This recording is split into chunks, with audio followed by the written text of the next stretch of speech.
Hey guys, welcome back to the channel. This is a story about what if Rinnegan Naruto in fairy tale. Before I start, please support for more amazing content and do consider subscribing to my channel and share this video with your friends. This is written by DEMONKNIGHT939 and link in the description and support writer. Let's start the video.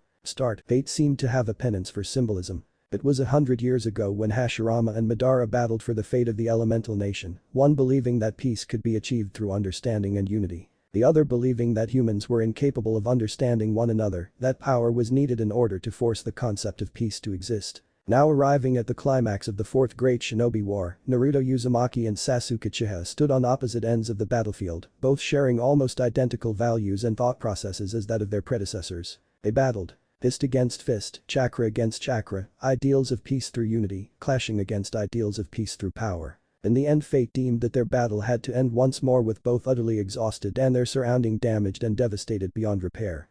A Rinnegan materializing on Naruto's palm as he stared above at his rival and friend. A Chidori manifesting on Sasuke's hand as he stared down at admittedly his best friend and rival as well. They wasted no time and moved at once, the gap between both shinobis closing quickly, as this was a battle that neither could afford to lose. With a mighty thrust from both men, their attacks connected, the Rinnegan facing and clashing once more with the Chidori. They put every ounce of energy and being into their final attack, neither backing down as the fate of the shinobi world was at stake, the end result culminating into a massive interdimensional sphere that overtook both shinobis' form and shielded them away from the prying eyes of the elemental nation. Sasuke woke up with a cough, painfully gasping and wincing as his body hurt all over. He instinctively shifted slightly and hissed as even more pain registered in his nervous system. Despite all he had gone through and despite how many times his body ended up wrapped in a casket, never in his life had he ever experienced so much pain and utter fatigue. It took a great deal of effort not to fidget or move, but Sasuke was determined to stay still, not in the mood or in the condition to handle any more pain in his system. He frowned at the thought.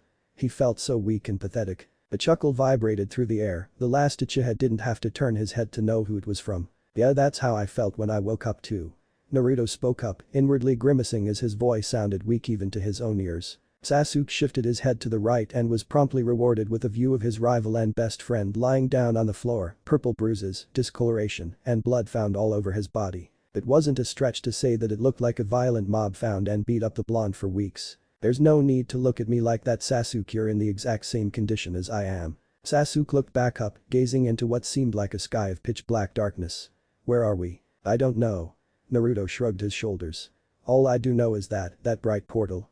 It's our ticket back home. I can sense the senjutsu chakra of our world, along with the chakra of everyone else on the other side of whatever that is, but that portal was a lot larger when I first saw it. The last Uchiha sat up, clenching his jaw and balling his fist as pain assaulted him once more. He exhaled sharply and waited for the pain to subside before he could focus and see what the blonde was talking about. Approximately 5 seconds later and Sasuke found himself frowning as his eyes landed on a glowing white circle, far too small in size, the diameter of the portal being roughly around 2/3 the size of his fist. That's far too small for us. Naruto closed his eyes. I know. Steeling himself for the pain about to come, Naruto pushed himself in a seated position and barely quelled the urge to hiss as his nerve center was flooded with pain. It was difficult ignoring the agony that afflicted him, but the Jinchuriki managed as he turned his attention towards his friend. Sasuke, it's over for us, but that doesn't mean that it should be over for everyone else. Help me release them from the infinite Tsukiyomi. The last Uchiha slowly shifted his gaze back onto the blonde. Why? Why do you persist in always fighting me? Why is it that no matter what I do, you are always the one who is opposing me? Naruto scoffed. That's because you're always making the wrong choice. Even earlier you wanted to enslave the world in order to create peace, and that is not the way to go about it. As your friend, the responsibility is onto me to make you understand that what you're doing is wrong. Friend, you've always called me your friend even after I tried to kill you. What does that word mean to you? Sasuke softly questioned. Now is not the time, you idiot. We don't have a low until I get an answer. I will not help you release them from the infinite Tsukiyomi. He threatened. Naruto sighed and shook his head. It's hard to put into words, all I know is that when you're hurt, I feel hurt too. You're asking me why I oppose you all the time?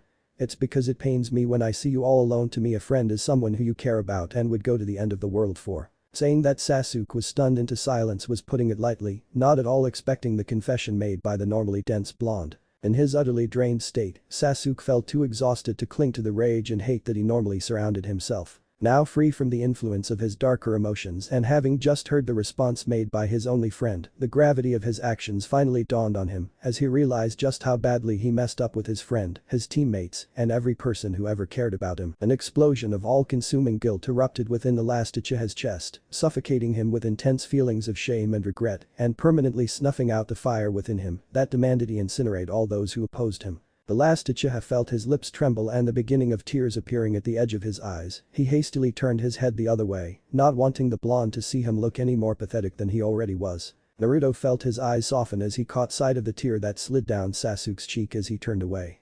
"Sasuke, we don't have much time left, we have to release everyone, that includes the tailed beasts." If not for how attentively he was paying attention to his friend, Naruto would have missed the small, almost unnoticeable nod that Sasuke sent him. Alright. So consumed by guilt and shame, it was only natural that the last surviving member of the Uchiha clan would lose the will to right his wrongs, and that would have most definitely been the case had it not been for the feeling of immense gratitude that Sasuke felt for the blonde. The feeling of gratitude that demanded he do right by the only one who stood by him despite how low he sunk. Sasuke still didn't agree with Naruto's point of view, but he'd be damned if in his last moments he didn't stand by his friend, no his brother, he'd be damned if he didn't stand by his brother after everything the guy had endured and sacrificed for him. That was why despite not sharing the same view, Sasuke vowed that he will do right by his brother and help him release everyone from their imprisonment. The last Uchiha turned towards the blonde, his arm extended and his fist currently forming half of what was supposed to be the rat hand seal. Naruto felt relief and sent the Uchiha a grin. About damn time. He wasted no time and promptly helped his friend complete the rat seal. Release. Release. They both simultaneously yelled, the tailed beast's chakra within Naruto and the Rinnegan in Sasuke's eye socket flaring. Seconds passed before a massive smile overcame Naruto's features as he sensed everyone's chakras start to liven up again. It worked, they're waking up from the infinite Tsukiyomi. A confused frown plastered itself on Sasuke's visage as he looked over toward his happy friend. How can you tell? Naruto rubbed the back of his head.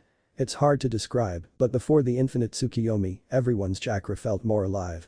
It just felt more animated and real databeo. When everyone got caught up in that jutsu, the feel of their chakra was just still, so still that one would think it was one of those toad statues back in Mount Myaboku. Uchiha raised an eyebrow. Toad statues. Long story. He dismissed his question. Point is, I can sense that their chakra returned back to how it was before the infinite Tsukiyomi happened. Sasuke nodded. That is good news, then I suppose the only thing left would be to free the Bijuas from the Chibaku Tensei. The blonde shinobi watched quietly as the Rinnegan flared once more, the six tomo spinning rapidly before they slowed down once more and eventually came to a halt. Are they free? He softly asked. His question was met with a nod. Relief flooded the Konoha shinobi as he gently lied back down on the floor. Thank you. Sasuke closed his eyes and mirrored his friend by planting his back on the ground. You're welcome. He whispered drowsily. Exhaustion was rapidly closing in on Sasuke, and had he opened his eyes to peer to the right, he would have noticed that his friend had already lost the battle to stay conscious. It was but a few seconds later that sleep had also claimed the last Uchiha. Time skip. 3 hours later. Erg. Naruto woke up screaming in pain, heavy tears quickly forming and cascading down to his cheeks as what felt like boiling, steaming water was poured out all over his chest and stomach. So intense was the pain, the shinobi almost blacked out. Sasuke looked over worriedly, wide awake once his friend's pained yelling reached his ears. Panic gripped the former Avenger as he tried to understand what was happening to his best friend and why nothing seemed to be happening to him.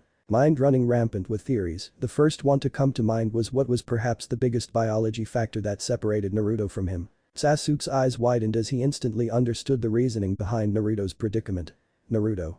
It's the Kyuubi within you. The blonde gritted his teeth and shakily nodded. He tried to summon as much willpower as he could and managed to successfully generate the amount needed to appear within his subconsciousness, albeit barely. Within moments, Naruto appeared in his subconsciousness, eyes wide as he took in the scene of Kurama rasping in agony, fists clenched as his form glowed an ominous white. It took a tremendous amount of effort on his part to not drop to his knees and succumb to the pain, but for the sake of his friend, Naruto needed to endure and stay strong.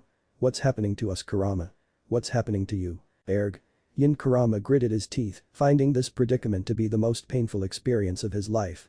It's because only half my soul is here, Naruto. I don't have much time, so listen carefully. Souls can't be separated, at least not between worlds. I never had a problem, because though my soul was separated since I was sealed within your father, my other half was within you, it still lied in the same universe. But nothing was happening to you when I was inside here hours ago. So why are you suffering now? Naruto questioned, panic clear in his voice. Kurama breathed deeply, wincing as even the act of drawing air hurt. Nothing was happening because that portal was still open, providing me with a connection to my other half. It's about to close for good, and due to my connection with my other half who is still present in the elemental nation, the space between dimensions is forcing me out against my will. Listen. I can't stop this, within a minute I'll be gone, but I'm leaving you with my chakra, that should be able to prevent you from dying even after I'm gone, but you need to get out of this place immediately. It may not seem like it, but this place is killing you on the inside. Against his will, Naruto felt his body tremble as he shakily stared at the one who's been with him since birth. Kurama, please don't go, I don't know what to do without you. Kurama felt his eyes soften for his container, an indomitable amount of sadness weighing on the strongest Biju as he gazed into the teary eyes of his first and only friend. I'm sorry kid, but I have every ounce of faith that you will find a way out of here. The white glow around the Kyuubi intensified in its brightness. Naruto took a step back and raised his forearms to shield himself from the light, missing the thankful smile that Kurama sent towards the blonde for accepting him and saving him along with his siblings. Goodbye Naruto. The light illuminated the whole sewer and within seconds the strongest Biju was gone. Horror grew in the pits of Naruto's stomach as he heard his friend's words. He dropped his arms and fretfully looked around for the massive fox. Kurama, where are you? He bellowed desperately. He searched all over his mindscape, white-hot panic grasping a hold of him as seconds passed without him finding his desired result. So frightened by the prospect of being alone, the shinobi failed to notice that he was no longer in pain. Tears grew at the edge of Naruto's eyes as despite his intense searching, his massive and easy-to-spot friend was nowhere to be found. Please don't go. He whispered quietly. So consumed by despair, the shinobi lost the strength to hold himself up as his knees dropped, silently sobbing as the implications of what happened hit him with the force of a speeding train. Back in the real world, Sasuke worriedly looked over his friend as his shoulders shook unceremoniously. Naruto, what happened? Silence was the blonde's response as he sobbed over the loss of his friend. Built gripped the last Uchiha as he eyed his friend. What have I done? Sasuke looked down sullenly, utterly regretting the choices that led him to his path. What was worse was the fact that it wasn't just him that was suffering from his mistakes. He laid a comforting hand on the blonde's shoulder, finding the action to be awkward, but willing to do what he had to do to help. Nearly half an hour passed since then, until Naruto finally managed to quell his crying as he gazed towards his raven-haired friend, eyes red-rimmed from the tears, and causing another surge of guilt to pop up within the Uchiha's chest. Naruto breathed slowly, still sniffing every few seconds. We need to get out of here now Sasuke, before Kurama disappeared. Sasuke winced as he instantly noticed the immense pain that showed itself on the now ex-Jinchuriki's visage. He said that this place is killing us from the inside. Do you have enough chakra to get us out of here? I do but barely. Sasuke shakily stood up, gritting his teeth as even the act of standing up caused him immense pain. The pain that the blonde similarly experienced as he got up as well. Can you take us back to the elemental nation? He questioned seriously, no hint of cheer or affection present as he addressed Indra's reincarnation. Sasuke almost hesitated answering as he peered into Naruto's red-rimmed eyes. I'll be blunt with you Naruto, I only have chakra enough to open only one portal, and I don't know where that portal will lead us. We might get back home, or we could end up in an entirely different world. Either way there is no going back if we go now. Are you certain that we must leave now? The ex-Jinchuriki nodded. Kurama said immediately, I'm willing to put my trust and life in his words. Very well. Sasuke utilized his chakra as fuel and through his Rinnegan, formed a purple portal large enough for both of them to fit in just around 5 meters away. I can't hold it for long so let's go. Naruto nodded and with that they wasted no time, both of them walking side by side as they headed towards their ticket to freedom. Sasuke breathed harshly as he trudged his way to the portal, vision blurring as he and the blonde crept closer to their way out of here. Naruto was faring slightly better, hope blooming in his soul that they would return back to their homeworld. They were so close. The fall went according to how he wanted it and Naruto desperately hoped that was the case. He'd see everyone including Kurama safe and sound. It was rather unfortunate that fate was not that merciful. Sasuke coughed out a heavy dose of blood, knees smashing into the floor as he gripped his chest with one hand while the other helped him steady himself on the floor. Sasuke. Are you alright? What happened? Naruto turned and looked over his friend worriedly, not noticing the flickering portal on his side. I'll be alright, let's go.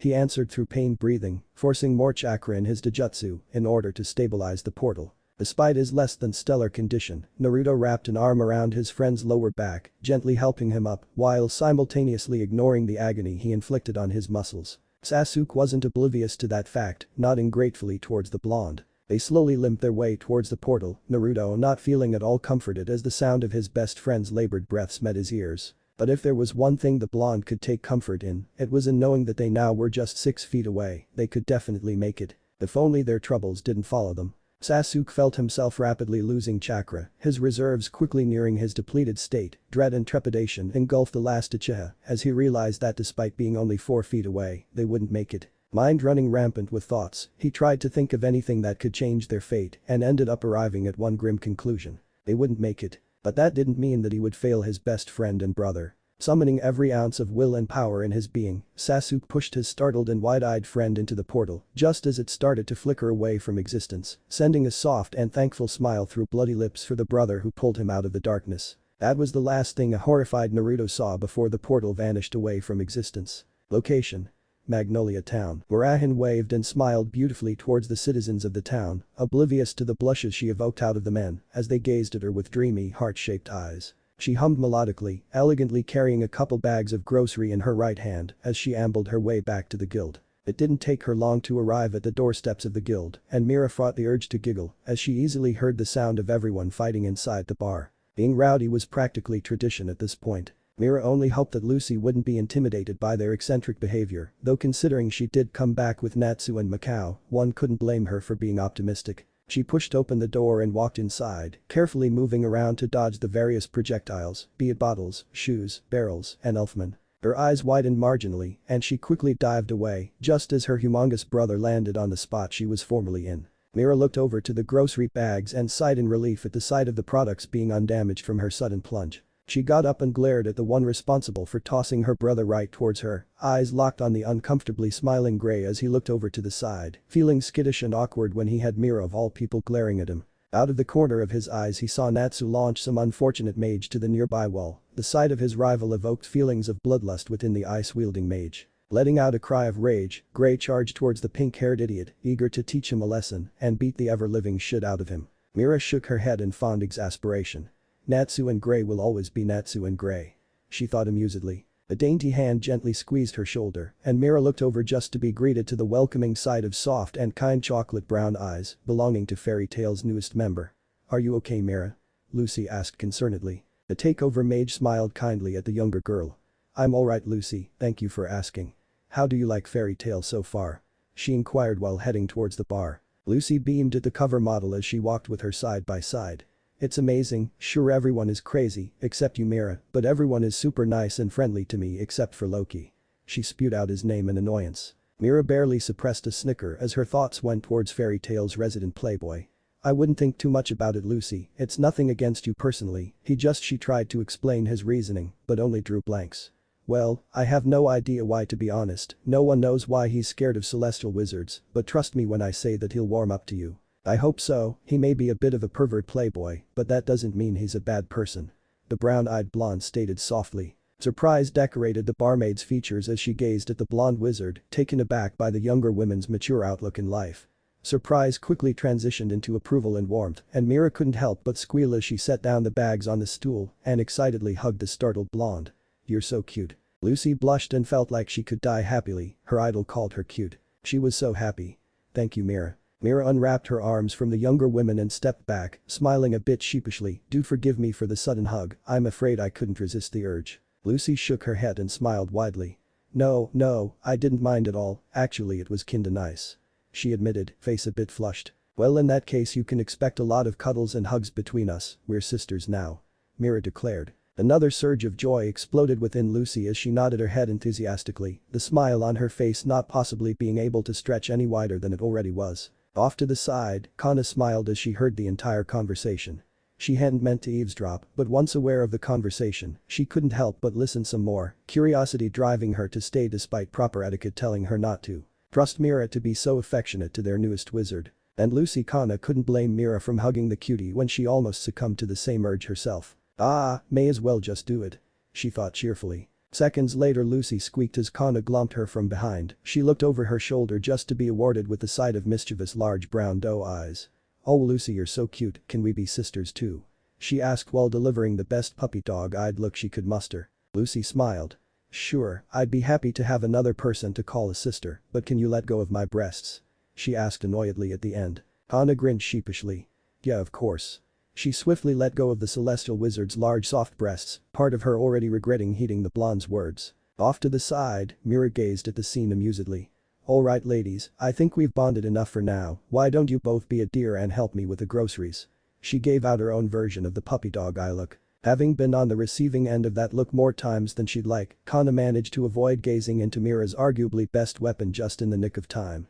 Sorry Mira, but I still haven't finished drinking from my barrel, and I don't need Macau or Wakaba drinking my booze.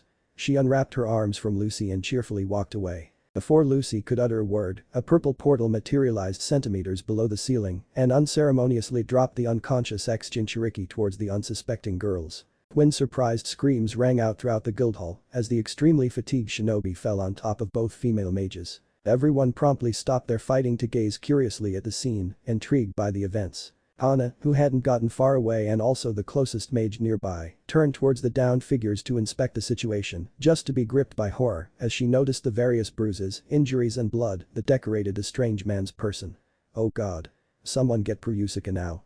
She bellowed while gently trying to carry the muscled blonde. Tension quickly set in on the shoulders of all the fairy tale wizards as they comprehended the brunette's words, Jet swiftly dashing away in order to retrieve the guild's finest doctor. Apprehension and terror quickly grew in the pits of Elfman's stomach as he approached the downed figures. Mira. Big sis. He called out desperately. I'm okay Elfman, don't worry, me and Lucy are okay. Mira assured him, not noticing the state of the blonde man on top of her. We're alright, we were just caught off guard, Lucy added, also unaware of Naruto's current physical condition. Elfman gently picked up the unconscious shinobi, allowing the girls to finally move and stand up just for their reaction to Mira Kana's as they got a good look on the man who fell on them. Oh dear. What happened to the poor soul? Mira couldn't help but question. I don't know, but he needs desperate medical attention now. Kana stated seriously. Mira nodded before turning towards her brother. Elfman, have him placed in one of the beds of the medical wing, said Giant, immediately nodded and set off to do exactly that. Mira turned her attention to everyone else. Kana, go inform master of what happened, and everyone else, be on guard just in case someone is coming after him. Lucy looked on worriedly, soft and warm chocolate brown eyes filled to the brim with concern for her fellow blonde. Naruto felt nauseous as he woke up. Bleary and fatigued eyes blinking rapidly and seeing nothing but all-consuming light before he shut his eyelids tight. The shinobi breathed steadily, slowly feeling the strength return to him before he opened his eyes once more. What ended up greeting him was a world of blurriness and unfocus. Such a sight was much more preferable to seeing nothing but blinding white, but for the still out of it blonde, he felt the effects of seeing nothing but blur affect his consciousness and cause a mind-splitting headache to form. He winced and clenched his eyes shut, unable to handle even the least bit of pain, while still so heavily exhausted as he was, a groan escaping his lips and conveying to the world just how uncomfortable he currently was feeling. The gasp resounded in the air before the sound of feet rapidly thumping against the floor echoed across the room. Not soon after, Naruto felt an indescribably soft hand lay itself on his forehead before said hand moved behind in order to cup and gently lift the back of his head. Here, drink this. It should help with the fever. Naruto felt the edges of a cup get placed between his lips before a steady stream of water entered his mouth and rejuvenated him with energy that he had been sorely lacking. Normally the former Jinchuriki would have thought twice before accepting a drink in an unfamiliar environment, but in his extremely weakened and dehydrated state, and coupled that with the knowledge that whoever was with him could have killed him in his sleep but chose not to, well, that helped ease his apprehensions by a great margin. Disappointment welled in the shinobi's chest as the supply of water quickly decreased before it stopped entirely. Before he could make his displeasure known, he heard the sound of another pair of feet thudding on the ground before eventually stopping right near him. The now empty cup was then removed and promptly replaced with another one. Naruto inwardly sighed in relief and gratitude at the thoughtfulness of his unknown caretakers. Once having finished draining the cup of all its contents, Naruto sat upright and opened his eyes and waited patiently as his blurred vision started to focus before the first thing he could make out was a pair of large blue eyes that seemed to exude nothing but concern. As his vision repaired itself, he could see that the gentle pair of blue eyes belonged to a very beautiful and pleasantly smiling white-haired girl garbed in a maroon full-body gown. The glance to his right revealed another pair of eyes, brown in color, but just as large and exuding the same amount of concern as the first pair of eyes he's seen, this time belonging to a beautiful blonde girl garbed in a white and blue striped shirt and wearing a short skirt for the bottom. Are you okay? The brown-eyed blonde asked gently, worry clinging to her tone and audible enough for the shinobi to hear. Naruto nodded. I'm alright, thank you both for the water and for taking care of me. The ivory-haired woman clasped a gentle hand on the shinobi's shoulder. It was no problem, is there anything we can do to help you with at the moment?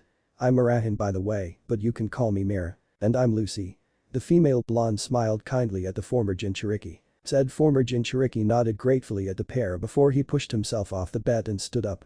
Naruto Uzumaki, and thank you for the thought, Mira, but there is no need to worry about me. Mira shook her head disapprovingly. But you were out for 3 days. Naruto blinked in shock. What? It's true. Lucy stepped forward, chocolate brown eyes filled to the brim with worry. And you were so hurt. I've never in my life seen someone who was just so wounded. The shinobi absorbed the information told to him, feeling a pit of dread swell in his stomach as he tried to recall what exactly caused him to be in such a state and failed miserably. He looked over the pair, gaze switching between the two and unintentionally showcasing a touch of panic. How did I arrive here? Was there anyone else with me? He asked anxiously. Mira shook her head softly. No one arrived here but you. As for how you arrived, neither of us saw it, but a couple of our guildmates said that you fell from a purple portal that formed on our ceiling before it disappeared. Purple portal? Naruto repeated slowly. Suddenly, the events of the entire Fourth Great Shinobi War, the battle between him and Sasuke, waking up in a black void, getting separated from Kurama, Sasuke sacrificing himself. The memories all returned back to him with great clarity, hitting him with the force of a tsunami and causing the shinobi to gasp.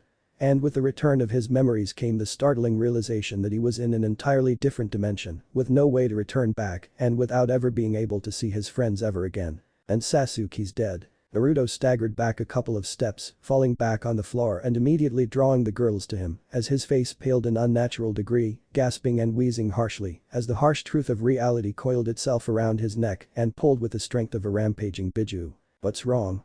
Talk to me. Naruto. Mira hurriedly kneeled and grasped his shoulders, looking over him worriedly as she attempted to understand what caused the formerly calm shinobi to be having a panic attack. Mira's worry only deepened as she noticed the tears trickle down from Naruto's cheek before she pulled him into a comforting hug, hands soothingly stroking his broad back as he sobbed silently into her chest. Lucy wasn't content with being idle and gently hugged him from behind, seeking to aid her fellow guildmate in comforting the disheartened blonde. It was roughly around 20 minutes later that Naruto managed to rein in his sorrow, eyes red-rimmed from all the crying, as he slowly extracted himself from both girls' hold and got up. Lucy and Mira joined him as they gazed at him concernedly. He looked at the pair and nodded gratefully. Thank you both for taking care of me and for this. He awkwardly tried to gesture to the hug, his eyes drifted to the wet spot on Mira's shirt and he sent her an apologetic look. Sorry about that. Mira grasped his shoulder and smiled gently. No need to apologize for that, Naruto, and there is no need to thank us either, we were only doing what was right. Lucy nodded wholeheartedly before she gazed at him with soft eyes. If there is anything we can do to help, please let us know. Thank you. He replied to her kindly before turning to the ivory-haired waitress. Both of you, I won't forget the kindness you both have showed me, and I promise to repay you both for that. Farewell, Mirahan, Lucy. Having said his piece, he removed Mira's hand off his shoulder before walking away. Or attempted to as he felt a pair of dainty hands grasp onto his wrist. Wait. Lucy pleaded. Naruto looked over the blonde woman, confusion clouding his features as he eyed her. Lucy looked down and fidgeted slightly underneath his gaze. She took a few moments to consider and contemplate the possibilities that would come with going through with her decision, a pretty big decision that if she were to go through, could invite the serious kind of trouble that she did not need at this vulnerable time of her life. Lucy peered back up and instantly made her mind. She wasn't certain if she was making the right decision by doing this, but seeing the broken and downtrodden look that permeated his eyes, solidified her decision for her. If you want, you can stay at my place until you've sorted out everything. Naruto blinked in shock. Mira mirrored his feelings as her eyes widened in complete surprise. I'm sorry, but did you just say?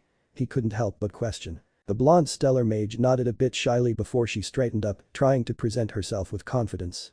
Yeah, assuming that you can't create a portal back to your home, and that seems to be the case, I don't mind letting you stay if you don't have nowhere to go. It took a few seconds before Naruto was able to give her a response, stunned by the women's trust and compassion.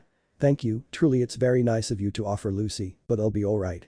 He said softly, sending her a thankful genuine smile, the first one of its kind ever since the start of the Great Shinobi War. Growing up in the shinobi world, Naruto was hammered with the knowledge that help always came with a steep price. His upbringing as a Jinchuriki only solidified that point, and the fact was, whenever the third Hokage or his sensei Kakashi or someone else from Konoha helped him, they usually did it expecting that he in turn would be a better shinobi in the service for Konoha. Seldomly did someone help in the shinobi world without wanting or expecting anything in return. For the former Jinchuriki, who for the majority of his life was shunned and hated on and rarely received any honest help outside of a few exceptions, one really couldn't blame Naruto for feeling touched at the level of generosity and compassion shown towards him. It is true that I'm really far away from my home, but I can manage, don't worry.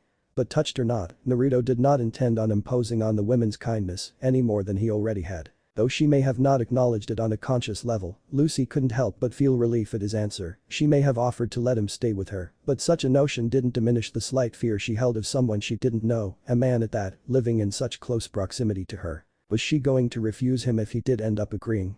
Hell no. She was truly sincere in her offer of letting him in her home, but she'd be lying if she said a part of her didn't feel scared at the prospect of a guy she didn't know very well living in her home. Alright, but if it does turn out that you have nowhere to go to, just know that my home is open to you. She stated earnestly as she let go of his wrist. Naruto smiled gratefully. Thank you, Lucy. Well, if you'd like. Mira spoke up, dragging the shinobi's attention to her. You can stay here in Fairy Tail till our master returns. He's one of the 10 wizard saints, and he's really knowledgeable and wise. I have no doubt in mind that he'd be able to help you. We do have a few beds in the basement that you can use in the meantime. She suggested. I need some time to come to a decision.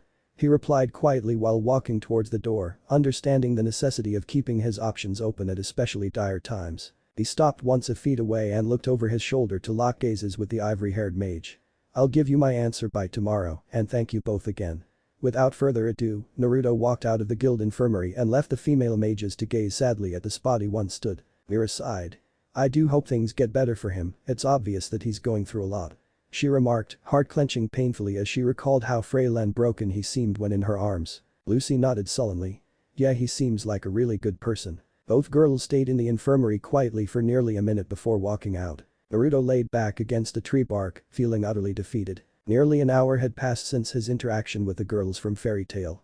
Regardless, Naruto had walked swiftly through the streets of Magnolia, his heart still reeling from the realization that he was in another dimension with seemingly no way to return back home. Eventually he had made it to a secluded part of the forest and in a desperate measure to try to return back to the elemental nation, attempted to use the summoning jutsu just for that to fail spectacularly. Still Naruto wasn't one to give up just because he failed once, and that prompted him in attempting again and again and again, each time increasing the usage in chakra, only for no summoning toad to appear. Eventually Naruto had grown so frustrated that he used half of his currently available reserves, desperation and bits of hope creeping up to his chest as he slammed his hand on the ground and waited anxiously to be greeted by any of his summons. Nothing, not even a blasted tadpole appeared. That was why one Naruto Uzumaki, a shinobi renowned for his optimism and his happy, almost naive outlook on life, sat against a tree, head tilted down in defeat as he slowly came to terms with the fact that he was stuck here permanently. He sat there for seemingly forever, his mind for once devoid of thoughts and body, so still that if a random civilian or mage were to stumble upon him, they'd think the blonde to be asleep.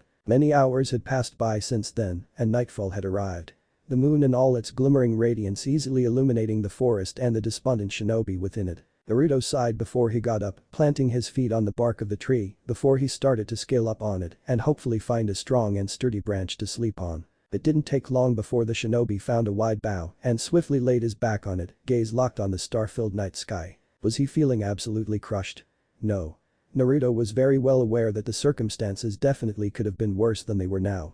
After all, the entire shinobi world was now saved from the effects of the infinite Tsukiyomi, and his friend Kurama wasn't dead. He just didn't expect to be still living to be alive in another world all by himself, with Sasuke giving up his life in order for him to make it. Knowing that he failed in saving Sasuke, it really sucked, but he could at least take much solace in knowing that everyone in the elemental nation was alive and well, even if he wouldn't be able to see or hang out with any of his precious people ever again. And if he had to be honest with himself, part of the reason he wasn't extremely torn up about Sasuke's death was because he wasn't as close to him as he would have liked to be. That fueled the guilt within him as he wondered what kind of friend was he to not be so heartbroken over his friend's death. Naruto closed his eyes, dousing away the growing sadness within his soul and willing himself to not think about his comrades and friends any more than he already had. Instead, he elected to think about what he needed to do now. Like it or not, he had to adapt to the new world quickly, or it all would have been for nothing for Sasuke to sacrifice himself. Naruto was not gonna let that happen. That much he vowed. While still nowhere near close to healing from his recent wounds, Naruto finally managed to accept his situation enough in order to at least not let his best friend's sacrifice be in vain. So what if he was in a new world? He was Naruto fucking Uzumaki, and he could overcome anything. I just have to take it one step at a time. The shinobi thought determinedly. Time skip.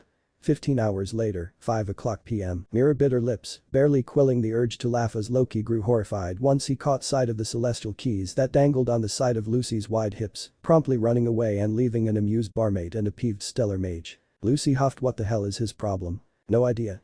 Naruto spoke up from behind the girl, causing her to jump and scream in fright. He smiled at her reaction. "Hi." Lucy wasn't amused. "Don't sneak up on me like that." Mira giggled as she walked over, drawing the startled shinobi into a hug. "I'm happy you came." Naruto did not know what to say, electing instead to return her hug before they eventually stepped back from one another. "I thought about it for some time, and I don't see the harm in staying till I meet your master." Arguably one could say that it was information and not deception that was a shinobi's best weapon. Having been taught the value and necessity of having information, Naruto had set out this morning into the library, creating 100 clones who hinged into different appearances of people he had met or seen back in the elemental nation.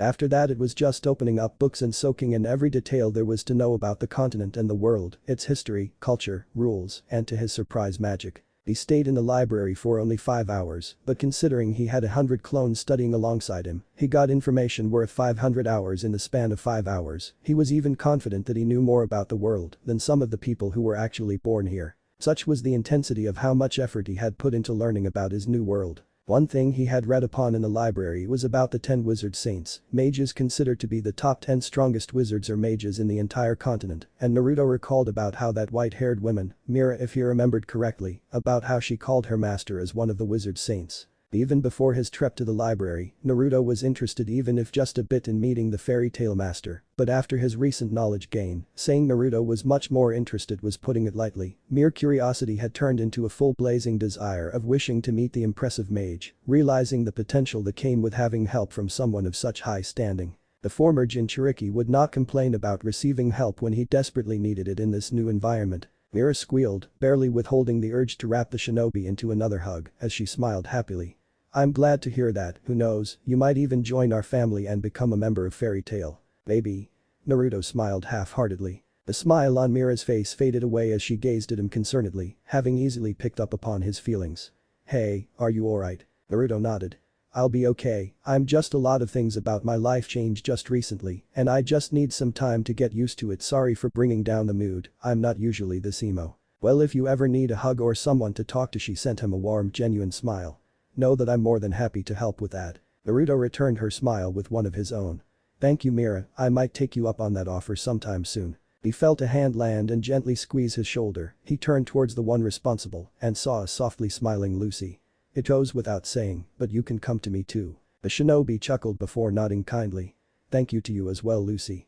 His eyes twinkled with gratitude at the curvaceous blonde before he started to switch his gaze back and forth between the two girls, curiosity lighting his gaze as he pointed a thumbs towards the mass brawl going on behind him. "By the way, is this normal?" Lucy sighed at the antics of her new guildmates, nodding tiredly towards the shinobi. "Unfortunately." Mira giggled. "You get used to it." "I haven't yet and I don't think I want to." The celestial wizard remarked, deadpanning at the curvy supermodel. Naruto had a perfect response in mind. "Nor we have bad news."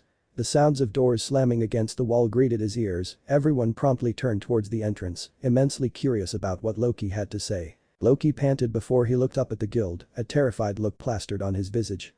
"It's Erza. She's back." Immediately, fear gripped the heart of countless mages, almost all in fact. Many of them turning white at the implication of Erza's return and what it would mean for them. Naruto and Lucy watched on curiously as everyone quieted down, a tense atmosphere settling in as the seconds passed by. Lucy in particular was shocked to see Natsu and Gray, two bitter rivals nervously hugging each other while fretfully eyeing the door. "What's gotten into them?" she asked while turning to the ivory-haired waitress. Mira smiled. "They're scared of Erza, almost everyone here is in fact, she happens to be our strongest female mage, and unlike our master, she doesn't tolerate any behavior that she deems to be unprofessional and damaging to the guild's reputation." Wait, so she disciplines everyone here?" Lucy inquired, blinking owlishly. "Yup." Naruto grunted. "She must be something if just the mention of her name is capable of stopping a mass brawl." The sound of heavy boots landing on the pavement reached the ears of the fairy tale mages and shinobi, growing ever so louder with each passing thump. Lucy gulped as her imagination ran wild, visualizing some sort of giant or demon to emerge into the guild hall. She could not be any more mistaken as a beautiful human redhead walked in, carrying with her a large horn over her shoulders. Naruto stared impassively, having seen and even done amazing feats of strength that far surpassed anything that the strongest female fairy tale wizard was capable of doing. Erza carefully set the horn on the ground, eyes narrowing dangerously at the various members of the guild. "I have returned and I have heard news of how Fairy Tail has been in all sorts of trouble in my absence. Master Makarov may tolerate your behavior, but I most certainly will not." The queen of the fairies then proceeded to scold each member one by one, while Mira and the blonde pair just watched on mutely. After lecturing around 10 or so mages, the queen of the fairies then set her gaze upon one of the veteran wizards, lips pursed in disappointment. Macau. Erza thundered ominously, said blue-haired mage gulped and stood up straight when confronted with her imposing stare. She just shook her head and sighed. Please say something. Macau pleaded. Naruto couldn't blame him too much for his reaction.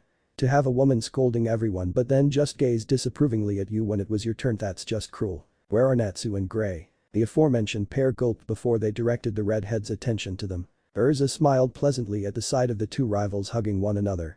As much as I'd like to celebrate the fact that the two of you are getting along splendidly well, I'm afraid now is not the time for celebrations.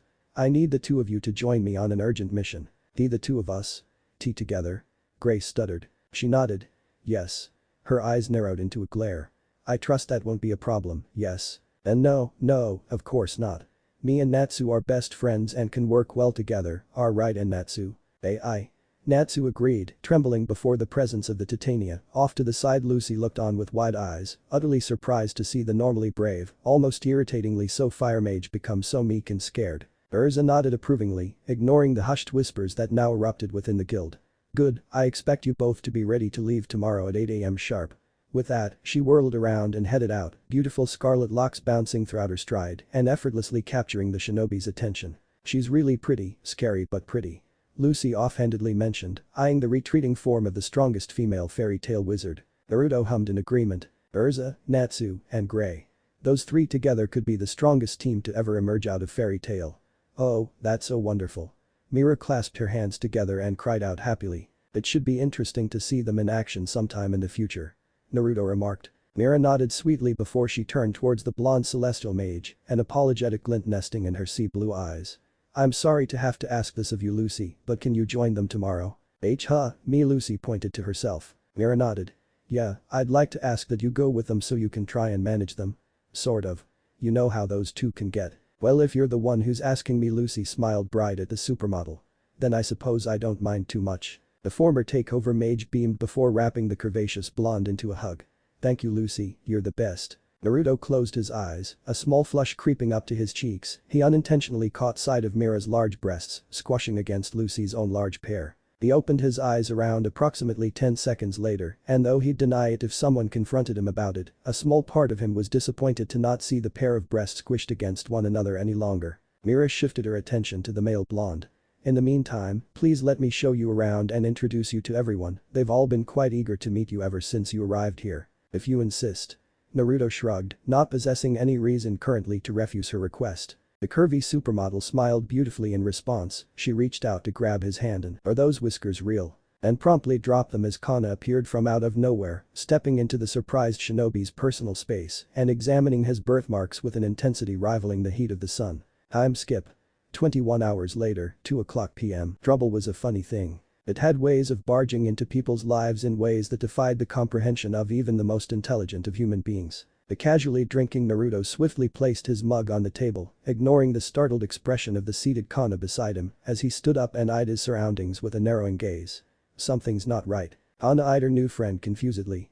Naruto, is everything ourig? Boom. A sudden explosion rang out from the front of the guild's doorsteps, startling the wide-eyed and shocked mages within. Ominous laughter greeted the ears of everyone as a strangely dressed blond man walked in, his appearance confounding all as he possessed what seemed to be cat ears, a furry tail, and odd black markings that covered his hands and wrists. Dackle grinned savagely, reveling in the astonished looks of the filthy humans before him. It seemed like he was not the only one who found the situation amusing as a giggle made itself known to everyone in the vicinity. I have to admit, Jackal, your ability to create a dramatic entrance is, dare I say, quite impressive. The female figure emerged from out of the dust, her strange yet sensual appearance captivating the attention of all as she smirked haughtily before the crowd of still shell-shocked mages before her. Naruto narrowed his eyes before he quickly forced himself to be still, gathering natural energy as quickly as he could to enter sage mode. Did he need it? No, but the shinobi would be damned if he allowed any more deaths to be happening anytime soon. Jackal scoffed. It should come off as no surprise to you, Kyoka. After all, I am the strongest demon in Tartarus behind Margir after all. The now-named Kyoka snorted at the claim, finding his declaration to be nothing more than hot air. Sure. She shook her head amusedly before she turned her attention to the masses of mages. Mages of Fairy Tail, I want you all to know that what's gonna happen next isn't personal. Immediately the wizards of Fairy Tail snapped out of their shock, many of them gritting their teeth or clenching their fists in rage at the audacity of these monsters showing up and blowing up their door. Before anyone could formulate a response, two more demons emerged from the shadows to join Kyoka, standing on either side of the smirking sheet demon. Their appearances truly solidified to the Fairy Tail Guild that they were not humans. The one on Kyoka's right possessing 4 arms, blue skin, a spiked head, and 6 tentacles for legs.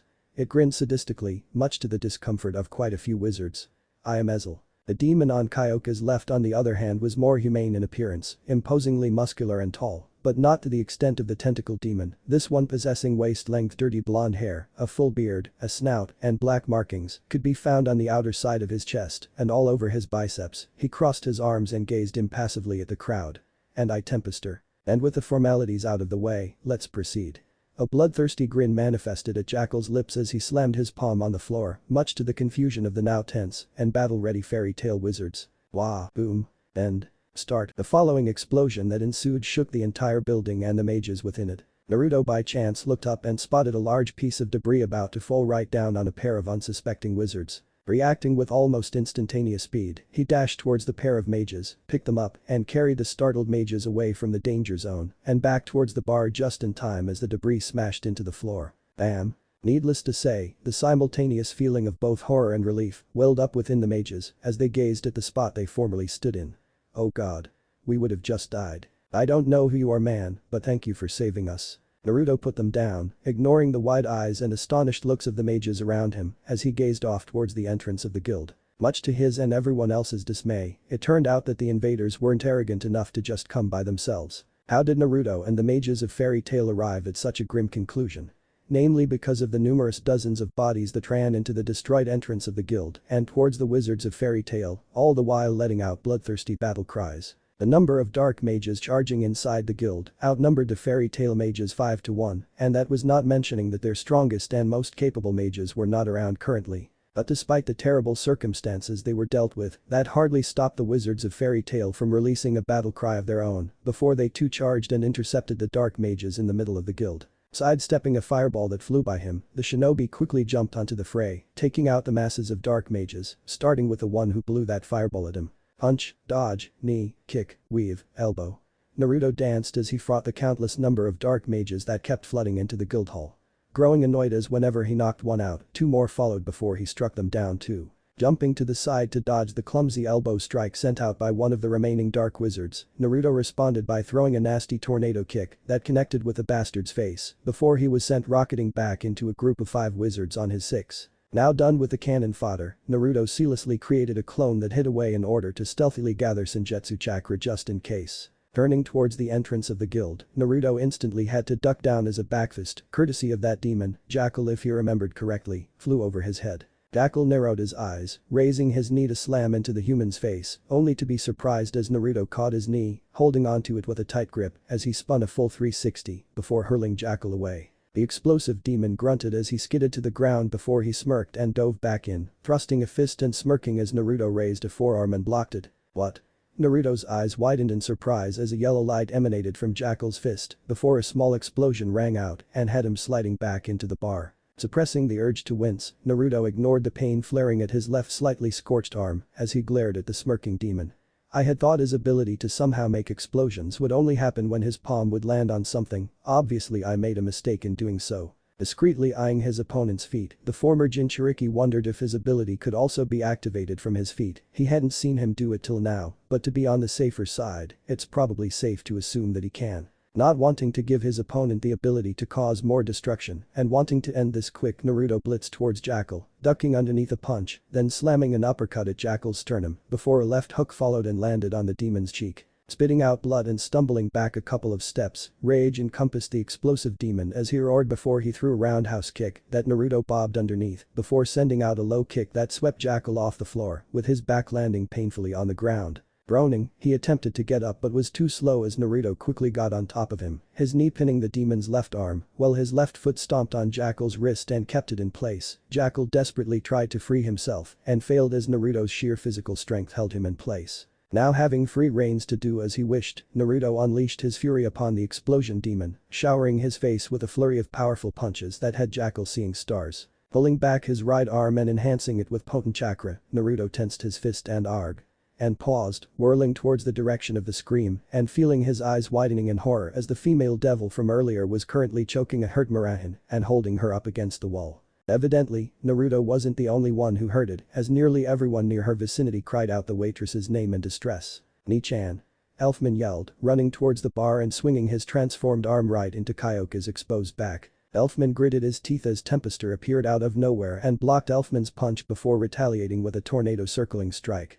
"Cyclone," he mumbled quietly. Immediately, Elfman along with the many mages behind him, both light and dark, were sent flying as a massive grey whirlwind exploded from Tempester's fist. "The Elfman." Mira wheezed out, clawing and scratching at the arm that held her up to no avail. Suddenly, the air left her lungs as Kyoka buried her fist in her stomach. "Did I say you could talk, my beautiful little slave?"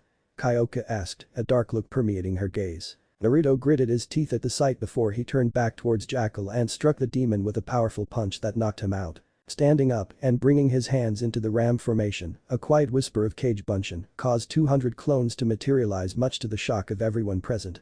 Each clone knew their purpose and swiftly set out to either secure the safety of the citizens outside or help the wizards of Fairy Tail, immediately turning the tide of battle towards Fairy Tail's favor. Shifting his attention towards the cruel sheet demon, he took a step forward and had to quell the urge to smirk as a rush of natural power flooded his body, orange pigmentation appearing around the edge of his eyes, signifying him entering Sage mode. But the immense boost in physical attributes, Naruto seemingly teleported to Kyoka's location and swiftly threw a kick that connected with her sides and sent the sheet demon plummeting far back. Naruto wasn't done as he quickly turned towards the nearby Tempester and sucker punched him away in his surprised state. Turning to Mira, he looked over her worriedly, ignoring the utterly shocked look on her visage as he scanned her body for injuries, grimacing at the purple bruising found on both her throat and on her stomach where a piece of her cloth had been ripped out, presumably from Kyoka's claws. Then Naruto, you. Forming another shadow clone who immediately carried Mira away to safety, Naruto returned his attention back to the fray and had to weave to the side as a giant and utterly enormous yellow-furred man-wolf attempted to punch him.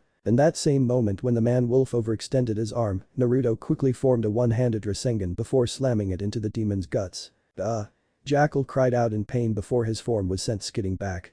As much as the shinobi hated to admit it, he had to give the monster credit where it was due, as taking a Rasengan to the guts and still standing was an impressive accomplishment. "You bastard. You think you can just beat me up then walk away?" Naruto narrowed his eyes in suspicion before throwing a quick glance at the spot he had left the explosive demon earlier, seeing no body there confirmed his suspicion.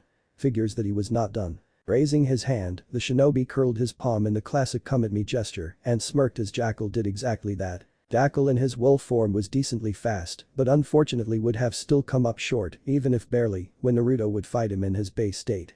He wasn't being arrogant with that thinking, Naruto wasn't too sure about strength, but he knew he had the demon beat in speed even when in normal state. With his body now getting augmented by Senjutsu, Jackal stood no chance, and the shinobi proved it when he dodged the wolf demon's kick, then grasped onto the long limb, carrying the giant man-wolf over his shoulder, before he slammed Jackal into the ground. Knowing that a normal Rasengan wouldn't do the job, Naruto swiftly created a giant Rasengan and was forced to jump away as a grey cyclone tore through the spot he had just been standing in before continuing onwards. Naruto grunted as he let the Rasengan dissipate, clicking his tongue in annoyance as Tempester stood side by side with the now standing Jackal. "I don't need your help." Tempester shook his head stoically, never once looking away from the tense shinobi. "Don't be a fool, Jackal, it's quite obvious that whoever this individual is that he's in a league entirely different than our own if he can throw us demons of Lord Zeref around like rag dolls." Jackal snarled. "I was not being thrown around like a rag doll. Regardless, I've come to help since none of us can hope to win against him on our own. The only reason Kyoka and Ezel don't join us is because they have their hands full with the clones and everyone else," he stated. "DCH don't slow me down."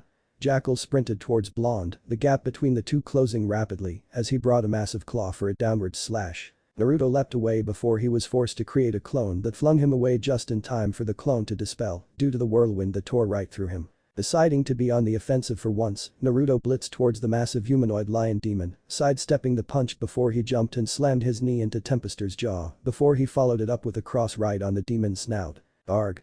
Tempester cried out as he stumbled back. Sensing the imminent danger behind him thanks to Sage Mode, Naruto instantly whirled around, grasping tightly onto the claws from either side that attempted to pierce his body, before he jumped and delivered a punishing front kick right at Jackal's face, before using it as a springboard to launch himself away, as Tempester accidentally slammed his fist into Jackal's already damaged visage. Oh. The explosive wolf demon clutched his nose, glaring heatedly at the apologetic-looking Tempester, before they both charged the blonde shinobi. Naruto, not one to wait, charged too, meeting them right in the center before he engaged them in combat, dodging, evading, and weaving through their strikes, before he returned their loving gestures of peace with his very own. To the outside viewer, it was as though art had come to life and taken on a human form, stunning any on-viewers watching the shinobi mesmerizingly move around, as though he was in an intricate elegant dance. It was beautiful. It was dare one say perfect. Only there was nothing beautiful or perfect about the way Jackal and even Tempester tried to fight back against the shinobi, only to fail miserably, as Naruto eluded their rage-filled attacks before retaliating. Stepping away from the extended fist, Naruto had no time to retaliate against Tempester, as Jackal tried his luck by swinging a hook that the shinobi already saw coming. Jumping 15 feet high, Naruto quickly formed an enormous Rinnegan, the sheer size and brightness of it stopping everyone from fighting, so they could gaze at the stunning spectacle. Falling back down, Naruto twisted and turned so he was facing the ground before he thrust the massive Rinnegan at the pair of demons. Arg. Argrg. Twin screams rang across the guild hall as Naruto continued to grind the Rinnegan downwards on the demons. Boom. The Rinnegan exploded, dissipating and allowing the ex-Jinchuriki to land on his feet. He stepped forward, eyeing the deep, large crater within and instantly taking note of the unconscious and heavily battered forms of Jackal and Tempester, all the while ignoring the baffled expressions of everyone present. They were something else. Naruto didn't know if the people of this world, though he highly doubted it, were really resilient, or if it was just these two demons in particular, but to have survived against a massive Rinnegan and not well die, it was impressive, and Naruto had to at least credit them on that front. But impressive or not, Naruto was hardly in the mood to sing the pair of demons praises when he had just gotten out of a war and lost virtually everything. Turning towards the direction of the last two demons, ice-cold rage gripped Naruto as he eyed and took note of the various fairy tale mages scattered around Kyoka and Erza, taking note of the various injuries that littered their persons, and growing only more rageful before he decided to end this. Now. Ignoring the shriveling cannon fodder fearfully rooted in their place, Naruto glared coldly at the shell-shocked Kyoka and Erza. I will say this only once, surrender and I will be merciful. That snapped them out of their shock. Kyoka gritted her teeth and her companion. Merciful Erza, so infuriated by the idea that a human, would be willing to show him mercy, instantly transformed into his most powerful form, glaring hatefully at the shinobi, while threateningly waving his four blade-like arms in an intimidation display. Stupid human. You won't get away with insulting me. I will keep you alive just so you could watch as I kill and eat your friends one by one. Naruto only continued to gaze in silence, hardly impressed with the threat after having faced the Juubi itself. Still the gall to threaten these people in front of him. The very same people who had been nothing but kind and hospitable with him when they knew about him and his motives. Narrowing his eyes dangerously, Naruto raised his palm upward, a blue glowing sphere forming above his hand, before four sharp blades protruded all around to form and look like a glowing shuriken. Nearly everyone inside winced and covered their ears as a loud screeching noise engulfed the guild hall. Once determining that the fairy tale mages were at a great distance away, did Naruto finally make his move.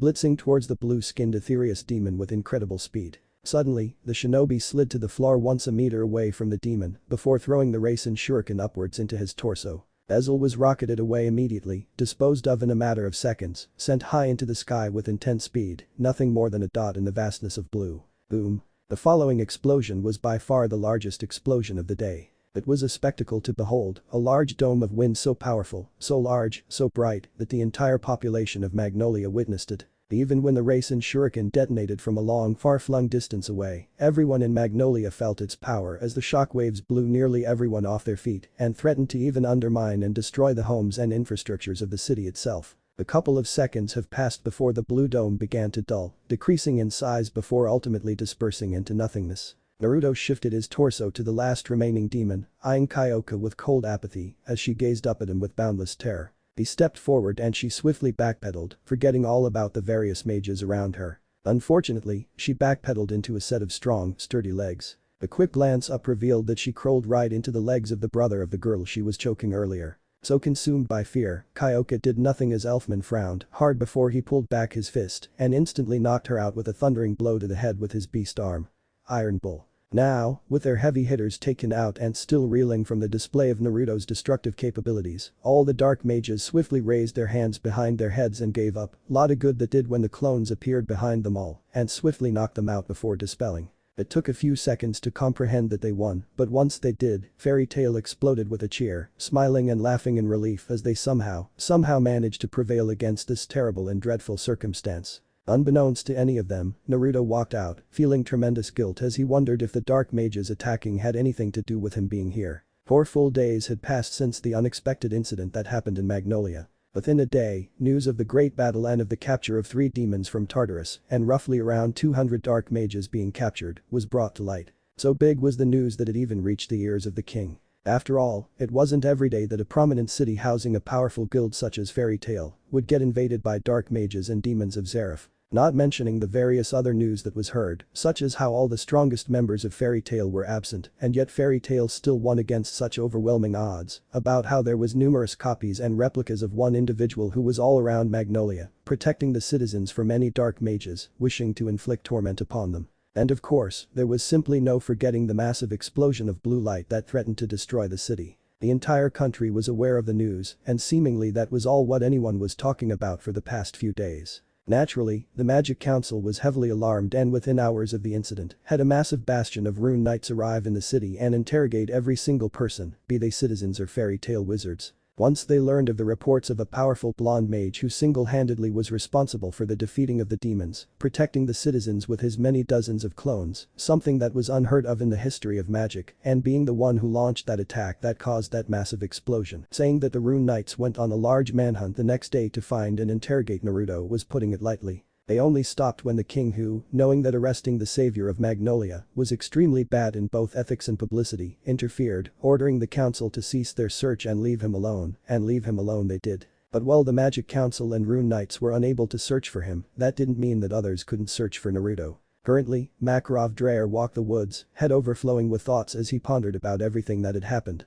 Never in his wildest dreams and nightmares did he ever imagine something like this happening. It had only been around 2 to 3 hours after Lullaby was disposed of that Makarov along with his brats, seated at the train and still a couple of hours away from arriving back at their hometown, were notified by Mira of what happened. Needless to say, Makarov along with Erza, Natsu, Gray and Lucy, grew horrified at the news, and it was only after Mira, in an attempt to calm the tense and visibly worried master from further sinking into worry, showed the state of every mage who had been around when the Dark Guild suddenly attacked. Seeing his children alive and mostly in good health helped lessen his worries considerably, but that didn't stop Makarov from wanting to see them in person or from demanding and probing for every single detail of the incident. Once they arrived, Makarov alongside the newly created and hopefully temporary team, Makarov prayed beeline for the guild. Though the guild hall was in such a heavily damaged state, Makarov could care less, only feeling tremendous relief at the knowledge that his family was alive and safe. And from his understanding, he owed it all to the young man who had been lying unconscious for a few days. Wanting to profusely thank the young man who saved and protected his family, Makarov was dismayed to learn from an equally distraught Mira that Naruto had left when no one was looking. Days had passed since then. Days in which the master of Fairy Tail was either busy reconstructing the guild alongside his mages or having to be privately spoken to by the council, who, to the elderly wizard saint's delight, were forced to cease their interrogation thanks to the king. God bless the king of Fiori. But of course, when he wasn't doing either of those things, he was getting chewed out by Perusica for sending every single one of his mages who had been involved in the invasion towards her. Was he overreacting? Probably. But he didn't regret it. All that mattered was that his brats were safe from the dark guilds and demons of Zeref. Speaking of, a rigid frown tugged Makarov's lips as he thought of the 3 demons who he learned from Yajima belonged to the dark guild Tartarus. To think that Tartarus was comprised of only demons from the Book of Zeref was worrying. Even more worrying was the fact that they actually had the nerve to attack his guild when he was away. The normally subdued fire in his pits grew to a smoldering firestorm as Makarov fumed angrily. It didn't matter if all ended well with his brats alive, and 3 demons along with a little over 200 dark mages were captured. The fact that Tartarus attacked his family, he wasn't gonna let them get away with this. Are you alright, old man? Snapped out of his thoughts, Makarov stopped walking as he tossed his gaze on the right, blinking in surprise when he recognized the young blonde-haired man standing back against the tree. I'm alright, just a little vexed from the incident a few days ago. I can imagine so. Getting off the tree stump, Naruto slowly walked over to the elderly wizard saint before he stood only a foot away. I'm Naruto Uzumaki. Makarov smiled kindly in greeting. Makarov Dreyer. I know. Makarov chuckled. Seems like we both were already aware of each other, my boy. Kinda makes the whole introduction all but moot. Naruto couldn't help but chuckle as well. You don't say. That said, I am glad and relieved to have finally found you. I have been meaning to talk to you for quite some time now. Makarov admitted. Naruto nodded in understanding. Same here, it's why I haven't left Magnolia and why I sought you out. Actually taking a moment to breathe, the shinobi decided to just go out with it. I've been wanting to apologize to you. The third master of fairy tale narrowed his eyes in confusion. Apologize? For what? He asked incredulously before shaking his head. You have done nothing wrong, my boy. In fact, you did everything right, and mere words fail to convey just how grateful I am to you for protecting my family and my city. There is a possibility that Naruto clenched his eyes shut before he opened them once more. That would happened because I was there. Nothing supports that theory currently, but from my understanding, something like this was extremely unlikely, and it only happened days after I will stop you right there. Naruto blinked as Makarov interrupted him, a frown plastered on the man's elderly visage. Here's what I know, in my absence and in the absence of our strongest mages, my children were left facing against 4 powerful demons, along with roughly 200 dark mages. With such odds, most, if not all of them would have been gravely injured at best, kidnapped or killed at worst. Makarov took a moment to breathe, trying to calm his thundering heart as he was very much aware of what he came close to losing 4 days ago. It wasn't that he didn't have faith in his children, he did, but he also needed to look at things from a realistic point of view, and realistically, with those odds and the fact that Fairy Tail's strongest members were not present, excluding Mira, who lost the ability to utilize her abilities, the situation could not have been any more dire for Fairy Tail than it had been on that day. If not for you, that most definitely would have been the case. I heard every single detail from everyone, how you carried Mikao and Wakaba away when a large piece of debris was gonna fall on them, how you took Mira to safety after saving her from a demon that was strangling her. The dozens of thought projections that somehow had physical form and were fighting alongside everyone else. The 5th-ranked wizard saint laid a grateful hand on Naruto's shin. You protected my family. Many mages would have fled had they been in your place, but you didn't. You protected my kids, and for that I will always be indebted to you. Thank you, Naruto. Makarov said in a low tone, his quiet voice adding a depth to his gratitude that the shinobi could nearly not fathom. Naruto frowned softly, not feeling worthy of the elder's appreciation. Yeah, but they wouldn't have needed protecting if I wasn't there in the first place. Such a situation brought back memories. Yes. It had been less than 3 months ago that Konoha had been invaded by Nagato and reduced to rubble because the Rinnegan user had been looking for him. Everyone may have said otherwise, but Naruto knew that he was partly responsible for the devastation of his home. Makarov shook his head lightly. We don't know for certain if that's the case, but even if it was, I don't blame you. You didn't ask for this, and I reiterate this again, you protected my family when so many others would have abandoned them and fled for their life. Well, Naruto rubbed the back of his head a little sheepishly, having not expected such a heartfelt and genuine response. I'm glad that you're not angry with me. Amusement tinted Makarov's gaze as he smiled at the blonde. I most certainly am not. That said, if you really do want to make me happy, then come walk with me back to Fairy Tail and share with me a drink. Everyone's been dying to talk to you. Naruto took a moment to contemplate the choice before he made up his mind. I suppose there's no harm in seeing everyone. Not at all, my boy. The wizard saint responded back cheerfully. I know quite a few of my brats were sad that you left so abruptly. Now that is the only thing that you did wrong, in my opinion. The shinobi winced at the scolding tone. I know it was wrong to leave without saying anything, but in my defense, I felt very guilty and couldn't be around any of them when their injuries were staring me in the face. Makarov sighed. Kids nowadays, they always love to complicate things. A tick mark formed on Naruto's forehead. I'm not a kid, old man. I'm 18. I know that in canon that Naruto turns 17 when he's in the war, but here in this story he'll be a year older. Just think of it as Naruto spending 4 years on that training trip with Jiraiya rather than 3. Makarov laughed. That's a kid's age to me. Whatever.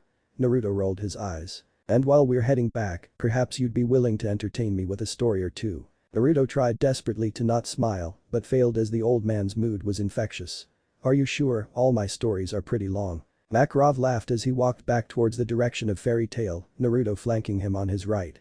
Then it's a good thing that we have a long walk ahead of us. And start. Standing before the doors of the new Fairy Tail building, Naruto looked uneasy as he remembered the injured state of all who had been involved in the attack. Entering the guild meant that there was a small chance that he was in no, it meant he was very likely inviting problems and pain to come to the people inside. He cowled. The future is always filled with uncertainty and unease. Makarov suddenly spoke, drawing Naruto's attention to him. But if we have our family and friends alongside us, we can face and forge a brighter future together. Don't let your doubts and past experiences stop you from opening the door to a happier life. He advised gently. Makarov had a pretty good idea of what kind of thoughts were filtering through the blonde's head, but in the end, it was Naruto's choice alone if he wished to associate and be around Fairy Tail. The elderly mage only hoped that his words had gotten through the youngster. Looking down on the floor, Naruto thought long about what everyone he knew would tell him if he were here. The answer came to him instantaneously, and Naruto raised his head high before pushing the door wide open. Contrary to the beliefs, the mages of Fairy Tail weren't always constantly battling just for the sake of doing so, a fact that Makarov was grateful for as he exhaled in relief at the sight of everyone calmly sitting and relaxing together. One mage who by chance tossed his head back noticed a pair standing at the door, narrowing his eyes in concentration. Mikao recognized the shorter figure as Master Makarov before his eyes widened in surprise once they landed on the man who had saved him from the falling debris a few days back. Eyes. Master is back. And look who he has brought with him. Mikao loudly exclaimed, causing everyone to sharply turn to the door before they all rushed to the front entrance. Master? You're back. Naruto, where did you run off to? Where'd you find him, Master? Oh man, Naruto, you were so strong and cool. Yeah. Why didn't you tell us you were so strong, Naruto? Thank you for protecting Fairy Tail, Naruto. Leave it to the master to be able to find the runaway hero. Handsome, strong, and you protected Fairy Tail to boot. Definitely boyfriend material. You must be strong, fight me. A plethora of exclamations and shouts greeted the pair, and Naruto threw an unsure look towards Makarov, who chuckled good-heartedly but did nothing to help. Fortunately for the shinobi, Murahin, noticing the signs that displayed how the blonde was beginning to get uncomfortable with all the attention, stepped in to address the rowdy crowd. Now everyone, I know we're all excited to see Naruto return back after disappearing for days on end. The supermodel exclaimed the last part while throwing a scolding look towards the guilty-looking blonde. But we don't want to overwhelm him with all the attention, so let's give him and Master some space. She ended her speech with a gentle smile that had nearly all the men and even a lot of women in the guild swooning. Naruto watched as the crowd miraculously thinned until only Mira herself stood before them. Perks of being super pretty, I suppose. The shinobi mused, looking her over discreetly and wondering how was it that Fairy Tail's cover model was still single. Mira was an astoundingly gorgeous woman, definitely prettier than any woman he had ever come across back in the Elemental Nation. Having been forced into only God knows how many brothels and strip clubs due to his pervy godfather, Naruto considered it nearly impossible for him to blush when confronted by a woman's good looks and charms. But Mira, she was in possession of an elegant veil of snow-colored hair that fell down her back, while having a few loose strands tied into a unique upward ponytail, leaving behind a visage free of any strands or fringes. With her visage free of hair, Naruto took his time gazing at her features and was nearly blown away by her beauty. Now, for the first time since arriving here, did Naruto come to realize just how jaw-droppingly gorgeous Mira really was. It was telling of her appearance that she nearly managed to force a blush to appear on his face when she hadn't even done anything. Naruto could understand perfectly why all the men and even some women blushed terribly and swooned whenever Mira smiled or did anything. Hell, it wouldn't have surprised him if the masses would cut off their own arm or leg so they could hear or sniff her fart. Such was the league of beauty that Mira was in. Hello master, if it's no trouble to you, mind if I take Naruto off your hands? The waitress asked sweetly. He's all yours, my dear. Makarov declared before his face contorted into a look of despair. I'm afraid I still have a lot of paperwork that I must attend to.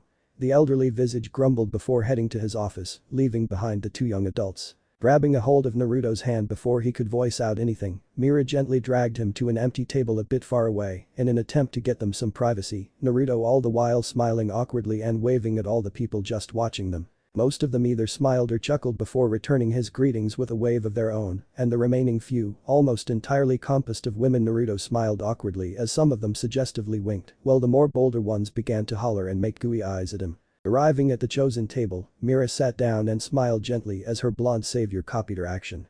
Hey. Hi. Naruto replied with a small grin. I'm happy to see you. Mira admitted softly. I was so worried when I learned that you left without anyone knowing. The shinobi scratched his cheek and looked away.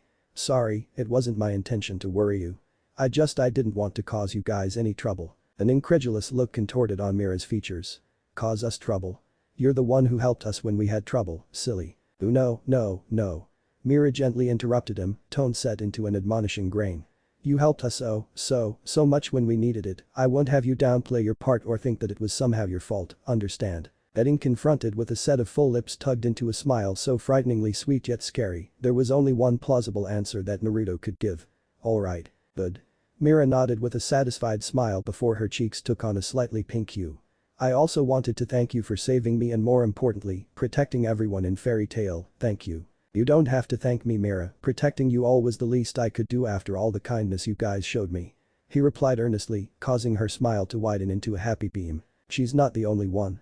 A masculine voice spoke from behind the blonde. Naruto looked over his shoulders and was greeted to the side of Elfman, Kana, along with the two mages he'd picked up and carried to safety from the falling debris. Elfman plopped down right next to him and bestowed the blonde with a genuinely grateful grin.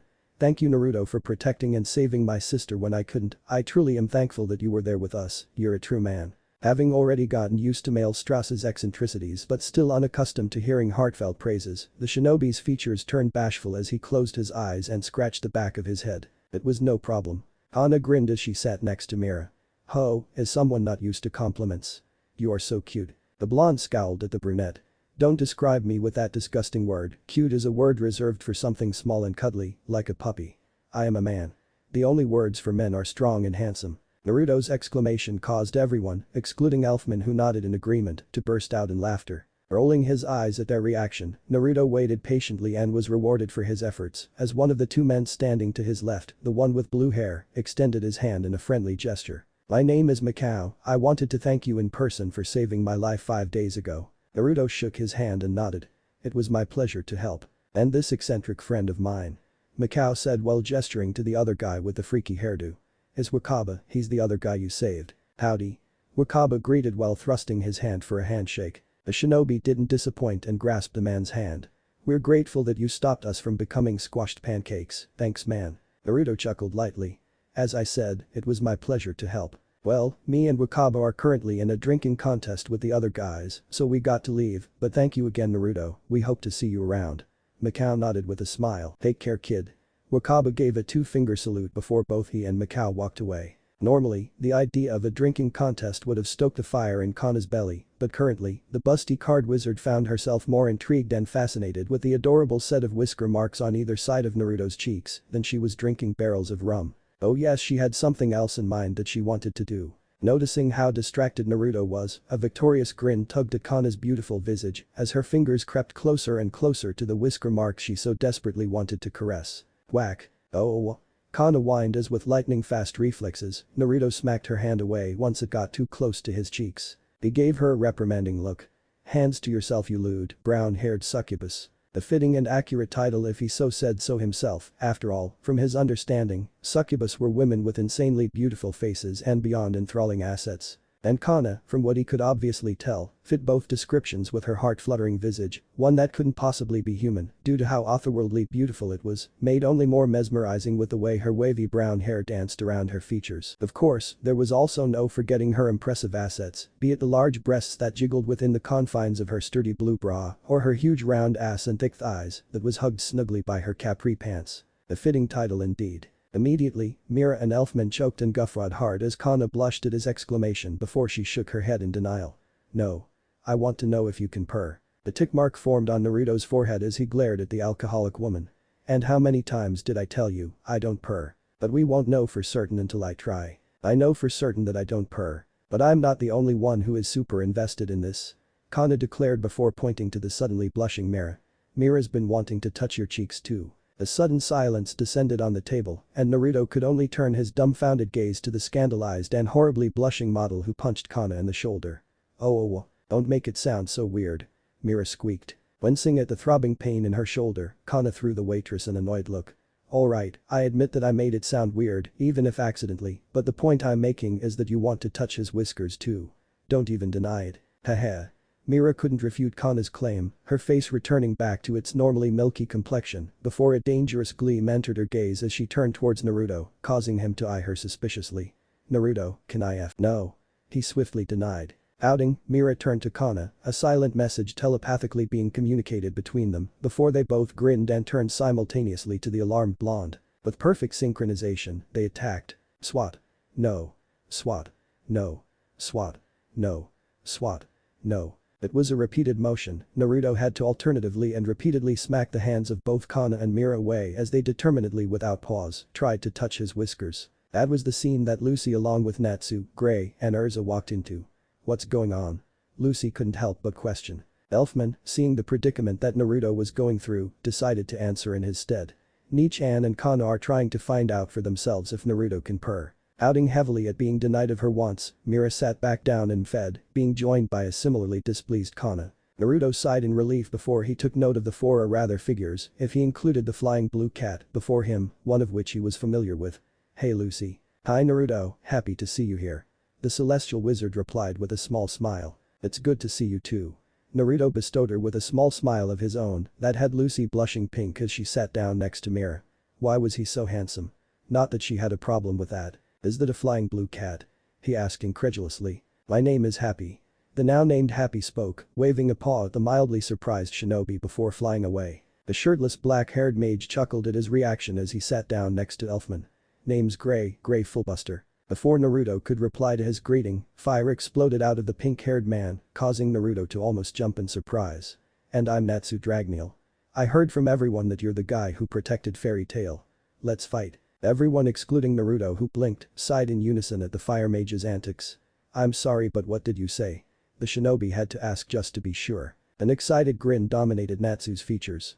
"I heard about how there were demons of Zareth and how you defeated them one by one. That must mean you're strong, so fight me." Oh, he was one of those types. The kind that Naruto would associate this Natsu with bushy brow and bushy brow sensei. The ones who wouldn't take no for an answer, and even if they had been given an answer, they'd just repeat the action the next day. Fortunately, Naruto was all kinds of stubborn and had no intention of humoring this kind of request every day. "You know. I can already tell that even if I said yes and we fight, you'd just ask again and again." Everyone groaned and Naruto took that as affirmation that his deduction was spot on. The grin on Natsu's face spread wider. "I wasn't asking." After saying that ominous sentence, fire once more exploded out of him only for Natsu to end up slumping and falling on the ground, unconscious, courtesy of the armored red head who karate chopped the back of his neck. "I'm dearly sorry about his behavior. I'm afraid this idiot doesn't know how to take no for an answer. I'm Erza Scarlet." The re-equipped mage introduced herself, looking over the blonde man responsible for protecting her family and feeling her face light up with a small blush. While not one to normally look at a person and appreciatively observe their aesthetic, Erza felt she could excuse herself this one time as the man before her was exceptionally handsome. Blue eyes the shade of a lovely sapphire stared back at her, peeking out from behind the fringes of spiky, sun-kissed blonde hair. His skin was tanned and smooth, and he possessed defined high cheekbones, made only more prominent with his sharp chiseled jaw. Curiously enough, Erza noted what appeared to be a set of 3 whisker marks on either side of his nose and lips. All in all, when she gazed at his face, she couldn't help the feeling of butterflies flying in her stomach as his visage was one she found to be highly attractive. Biting her lips in annoyance, Erza tried to not focus on the fact that the men before her had the most handsome face she had ever seen in her entire life. He smiled charmingly and Erza almost swooned before she inwardly gritted her teeth. So what if he had the most handsome face she had ever seen? She was Erza Scarlet and absolutely nothing could make her swoon. Certainly not some blonde stranger with no muscle. Gaze unintentionally drifting downward, Erza almost whined as her eyes instantly noted down the bulging muscles of his upper body, straining against his long-sleeved black shirt, gaze darting to every inch of his torso and appraising the broadness of his shoulders, the thickness of his back, the size of his arms, the solid bricks for abs. She wanted to cry. How was she supposed to display an image of firmness and discipline, an image she needed to portray to the guild so they could behave, when she was confronted with someone this attractive? Fortunately or unfortunately, depending on the perspective, the attraction she felt to the blonde wasn't one-sided. "Naruto Uzumaki, and you don't have to apologize on his behalf," Naruto replied, slightly dazed as he took note of yet another beauty up close and personal. While it was true that Naruto had gotten a glimpse of her from afar, he didn't truly pay attention to her appearance. Till now. Erza's beautiful red hair, glamorous and shimmering, framed a truly gorgeous visage that could turn even the most savage and crude of sailors into well-mannered and blushing gents. With her luscious almond-shaped brown eyes underneath a set of eyelashes and brows that almost seemed regal in their extravagant perfection. A button nose that sat atop temptingly plump lips, the gentle lines and curve of her face. Naruto had to wonder why it was that there were so many beautiful women in Fairy Tail. First it was Mira, then Lucy, Kana followed right after, and now Erza. Was this the average of the world he had landed in? Or was it just mere coincidence that the most gorgeous of women he had ever laid eyes on were situated right here in Fairy Tail? Sadly, Naruto couldn't gauge Erza's body due to her armor, and it was impossible to tell if she had an impressive rear end, considering her front was facing him, but that didn't change the fact that he found her attractive. Wait, was he actually sad that he couldn't look at her form? Damn it, pervy sage, I blame you for this. Unaware of the thoughts going through his head, Erza sat down next to the blonde and ignored the fact she found him delightfully gorgeous as she sent him a look of extreme gratitude. I know you must have heard this a bunch of times, but thank you so much for protecting Fairy Tail and the people of Magnolia, we're all very grateful for what you did. Having been snapped out of his thoughts the moment she uttered her first words, Naruto nodded at the redhead and smiled kindly. You don't need to thank me. If I can help those in need of helping, then I should, that's all there was to it. Erza nodded and couldn't help but feel her respect for the blonde swell. Naruto. Said man looked over to Lucy and raised a questioning brow. Why did you leave Fairy Tail after saving it?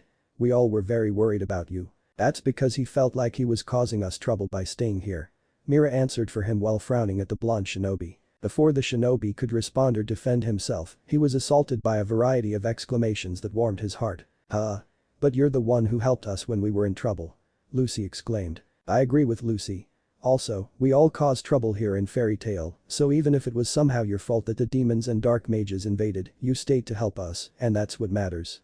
Kana added. You're a very manly man for being considerate of us, but surely someone as manly as yourself realized that it was unnecessary to leave, we're a manly guild and can handle trouble.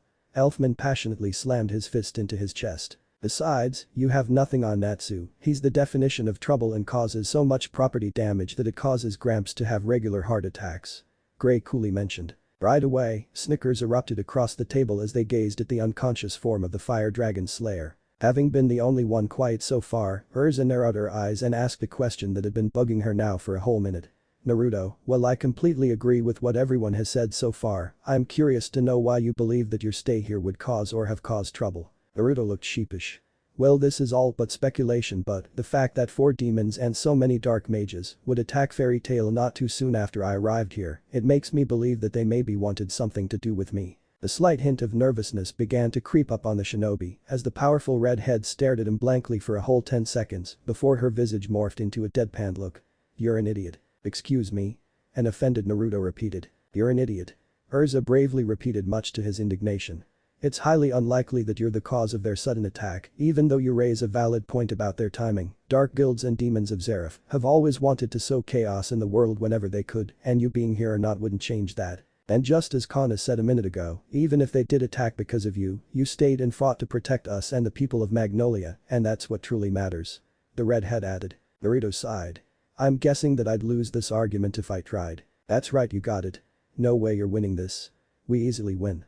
That's just how it is. Well regardless. Naruto sent them all a grateful smile. Thank you, all of you, for feeling this way. I appreciate it. I know I speak for all of us when I say that we're happy to have you here.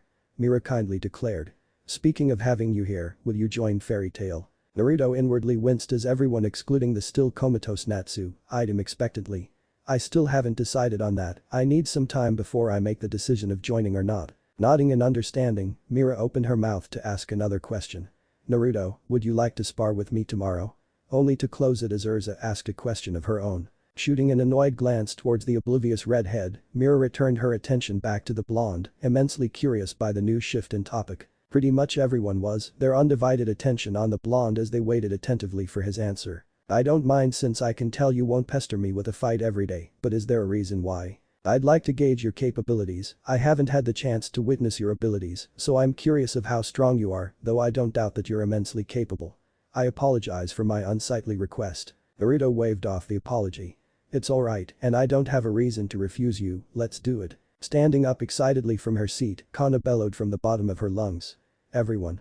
Naruto and Erza are going to have a spar tomorrow. Immediately, the entire guild hall erupted into loud cheers and hoots. Sitting back down, Kana giggled nervously as everyone on the table including Lucy gave her a deadpan look.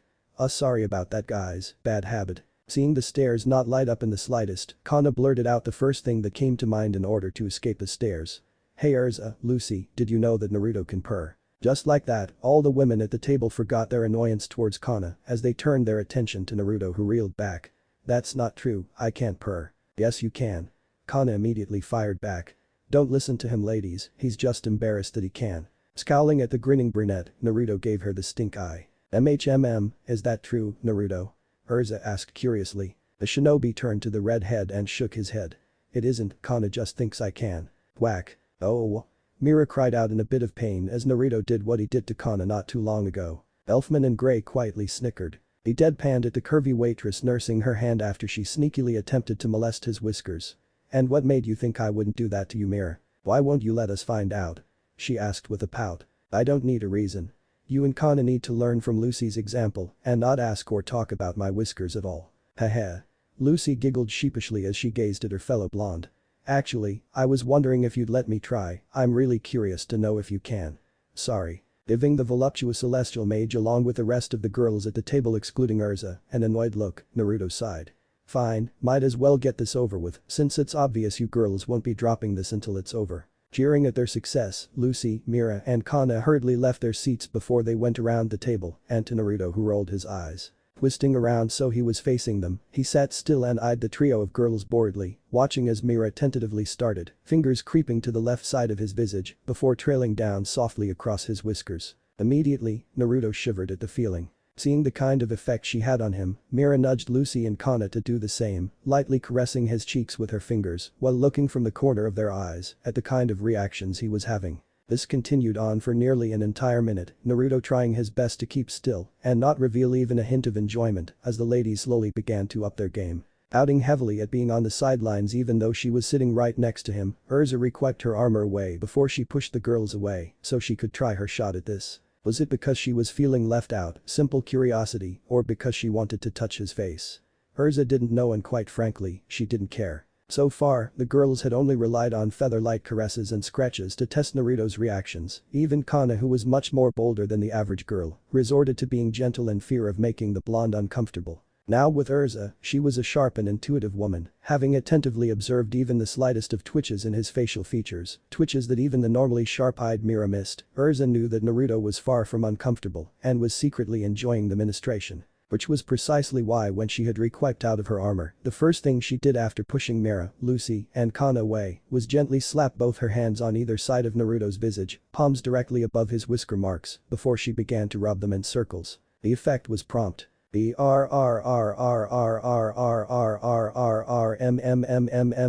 Naruto purred, eyes closing in bliss as he surrendered to the wonderful sensation of having his whiskers played with. A deep rumbling in his chest that had all the women including Erza of all people to giggle. So you can purr. Eyes snapping open, Naruto blinked, realization suddenly dawned on him before his features contorted into a horrified blanch. And, start, the excitement in the air was almost palpable. A feeling that was shared without exception across all the members of Fairy Tail around as they gazed with high levels of eagerness and anticipation for what was assuredly going to be a most thrilling match. Standing in the clearing, undaunted by the stares on his person, Naruto sent a small grin to his opponent as the thrill of an upcoming battle got to him. Likewise, Erza Scarlet wasn't a stranger to the feeling as she returned the blonde's grin with a small smile and nodded. Having heard numerous tales about the blonde's ability from her fellow guildmates and assuming that they weren't exaggerated, which she highly doubted to be the case since everyone's story she questioned was almost similar in nature, the queen of the fairies requipped into her flight armor, knowing it would be a fatal flaw to underestimate the blonde. Every ounce of speed was going to be needed in order for her to win their bout. What are you wearing? Naruto couldn't help but question, a pink tint spread across his cheeks as he instantly took notice of her assets. The redhead was certainly well endowed, with two large shapely orbs for breasts, a trim waist that broadened into mouth-watering wide hips, and unbelievably thick thighs clad in dark stocking. Oh, this is my flight armor. Erza answered nonchalantly as she stretched, suppressing the urge to smirk as she noticed his eyes briefly glance over her form. It does not look like armor. Naruto sweat dropped as his gaze flickered to the set of cat-like ears on either side of her head. Elfman, I want you to referee the match. Erza demanded, her voice firm and authoritative. Said giant had no issue as he said no. I will. Gasps immediately followed before the thundering noise of cheer emanated from the crowd as Makarov walked into the clearing with a gait fitting for a wizard saint. He stopped once he was between the perplexed Naruto and surprised Erza, looking them over with a critical eye. I don't want this spar to get out of hand so I will be the one who will oversee this match. That's perfectly alright with us, master. Erza swiftly agreed with the shinobi giving a thumbs up in agreement. Satisfied, Makarov nodded. Then here are the rules, nothing too destructive, keep the damage to a minimum. The wizard saint sent a pointed glare to a fidgeting Erza. All attacks should not be the kind that would cause permanent or severe injury. And the first one to tap out or fall unconscious loses. Now the guildmaster thrust a fist in the air and jumped away. Begin. Within milliseconds of hearing Makarov's declaration, Erza leapt at the startled blonde with frightening speed, one leg raised and thrust forward for a brutal kick. It was only due to his numerous years of fighting that helped Naruto polish his combat instincts and allow him to dive away just in time to avoid getting a boot to the face. He stood up and appraised her much more critically as she readjusted herself. Had he been just a split second late, chances were that he would have had more than just a busted lip and a broken nose. The woman in front of him was no joke. Readjusting her course, Erza sent her opponent an impressed look. Truly extraordinary, I was coming at you with full speed and had the element of surprise, and yet you still managed to dodge me. You almost got me. Naruto admitted. I wasn't prepared for that. The redhead only smirked before she charged once more at the blonde, her form but a blur to all but the strongest of wizards and shinobi. With unrivaled eagerness, the pair engaged in hand-to-hand combat. Ducking underneath a palm strike, Erza counteracted with a punch that Naruto sidestepped before he jumped as the woman performed a low sweep kick meant to rob him of his footing. But even in mid-air, Naruto was forced to cover his face as the kneeling Erza maneuvered around, so her palms were on the floor, allowing her to carry her body weight with just her hands as she thrust both feet towards her opponent for a two-legged kick to the face. The soles of her boots connected to his forearms and Naruto was sent flying back from the sheer strength behind her attack. Letting his feet skid across the dirt, the shinobi shrugged away the slight pain he felt in his arms as he came to a stop, then proceeded to dash at the similarly charging redhead. Parrying a blow aimed at his liver, Naruto used that same hand to deliver a punishing cross that Erza had luckily jumped away from. Not giving her the luxury of time, he leapt towards her and brought his right elbow down for a diagonal slash that Erza bobbed underneath, not knowing that the blonde anticipated her move. But the same arm, it came to a sudden and complete halt before Naruto snapped his arm back into place and connected a brutal backfist right into Erza's cheek, drawing out first blood as she spat the red liquid. Still, this hadn't been the first time Erza had been brought to the point of spitting out blood mid-fight, and she knew how to defend herself in that brief moment of vulnerability. Acting quick, Erza thrust a low kick at the inner side of his knee, just as the blonde had been readying to strike once more, bringing him down to his knee. A highly dangerous position that Erza quickly made sure to take advantage of. With widened eyes, Naruto quickly parried and blocked away at the strikes Erza sent his ways. Left hook, right kick, jab, cross, right uppercut, low hook kick, elbow, switch kick. Naruto's arms and hands ached as he blocked one strike after another, each blow powerful and fast in its own right, each of the mentioned attack, and several more melded together in an unending combination that was executed flawlessly, not allowing the shinobi a moment of reprieve so he could stand on his feet once more. This continued on for a bit over half a minute, the crowd cheering and jeering at the awesome display of hand-to-hand combat as Naruto excellently defended, just as Erza excellently struck. However, despite Naruto's awe-inspiring capabilities of defending himself well in the vulnerable position he found himself in, he couldn't maintain his absolute defense forever. And he came to that daunting realization as Erza feinted a hook that had him scramming to protect his head, only to leave his front exposed and ripe for the taking, as Erza quickly stepped in just to raise and slam her knee right into his jaw, violently tipping his head back until all he was an expanse of blue sky. The world around him became even more hectic, passing images of his surroundings flashing in mind as Erza promptly kicked him in the chest, causing him to be skidding on the floor back first. Groaning, Naruto pushed himself back up, a knuckle raised to wipe the dribble of blood that emerged past his lips, while he sent her a look filled with respect. Erza, I know it's been less than 24 hours since we first met, but I have to say you really are amazing. The light dusting of pink colored the redhead's cheeks before it swiftly washed away as she sent him a pleased nod and a similar look of respect and amazement. Thank you for the kind words and let it be said that I think of you the same way, if not even more. Naruto grinned. Real, can you two stop flirting? Immediately the pair blushed as someone from the crowd roared that sentence. Yeah. Continue the fight. We want to see more. Pick his ass, Erza. I placed all my money on you, Naruto. So win. Many more explosive exclamations followed and Naruto chuckled alongside an amused Erza. Erza's eyes twinkled, excited at the prospect of continuing to fight a worthy adversary. You've heard them, let's continue. Before that. Naruto raised a palm in the multi-universal stop gesture.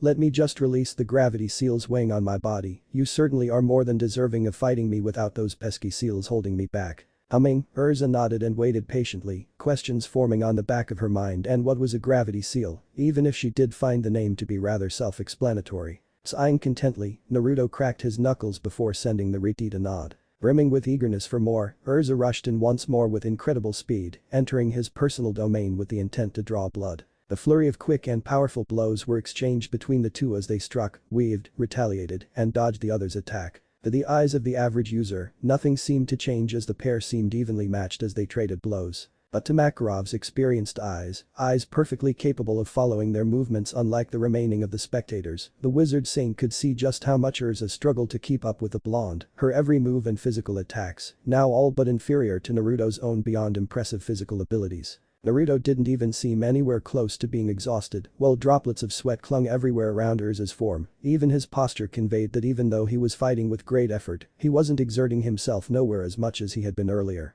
And there was no forgetting the fact that Erza's speed was already boosted quite dramatically thanks to her flight armor. Yet Naruto still had her on the ropes. If I had to say, Naruto's abilities are slightly below Laxus in terms of both pure physical speed and strength. Makarov thought calculatingly. But despite that, it was a gut feeling on Makarov's part that told him that if a fight were to ensue between the two blondes, it would be Naruto who would emerge victorious. His guts had rarely led him wrong, and Makarov had yet to see Naruto utilize and display any of his magic abilities in his fight against the strongest woman of fairy tale. With that in mind, Makarov didn't doubt his guts at all as he proceeded to analyze the ongoing spar that was not in Erza's favor. Still, Erza was an S-class mage for a reason, and despite the gap of strength, speed, and even skill that existed between her and Naruto, Makarov could see how her battle instincts allowed her to overcome her shortcomings and stay in the fight for as long as she had. Swiftly raising a forearm to protect the side of her head, Erza grimaced painfully as Naruto's shin connected and had her rocketing back until she was body slammed into a tree. Getting back up briskly, Erza threw a cautious glare at the still blonde. I can no longer win against him in a purely hand-to-hand bout. With that in mind, Erza's body glowed before she was re-equipped into the exact set of armor that gave birth to her reputation as Queen of the Fairies. Okie dokie. She looks like an angel, Naruto thought, mesmerized by her new appearance. Now clad in silver metal, nearly all of Erza's body was covered from head to toe, with the exception of her collar, the top side of her breasts, the front of her stomach, and parts of her bicep. Silver-plated boots, a long skirt with large decorated plates reminiscent of feathers that reached midway down the skirt, a small breastplate with 6 much smaller plates, all pointing upwards to form a flower petal, metal straps that ran across her biceps, before 2 large plated gauntlets covered her hands and arms. And of course, the 2 large metal wings composed of those feather-shaped plates that built off one another to become edgier and larger in appearance. That was how he would describe what she was wearing. Something that he had never ever seen in his life, but was made good thanks to the woman who was adorning the unique set of armor. This armor is a favorite of mine, I call it Heaven's Wheel armor. Erza proudly declared. Regaining his bearing, Naruto mentally chided himself for allowing himself to get distracted, even as he sent her a smile. You look beautiful. He couldn't help but admit. The heartfelt admission along with that damningly cute smile of his nearly caused Erza to break out in glee before she clamped down on the impulse. She had an image she needed to maintain and present to unruly masses of fairy tale after all. Scoffing, Erza sent the blonde a challenging glare. Flattery won't win you this match. She declared. Unknown to even the Titania herself, a small, almost unnoticeable pool of pink tinted her cheek, witnessed only by Makarov who only smiled knowingly. Young love. Chuckling, Naruto nodded before his countenance grew serious. The crowd buzzed with excitement, expectant eyes trailing upon the pair.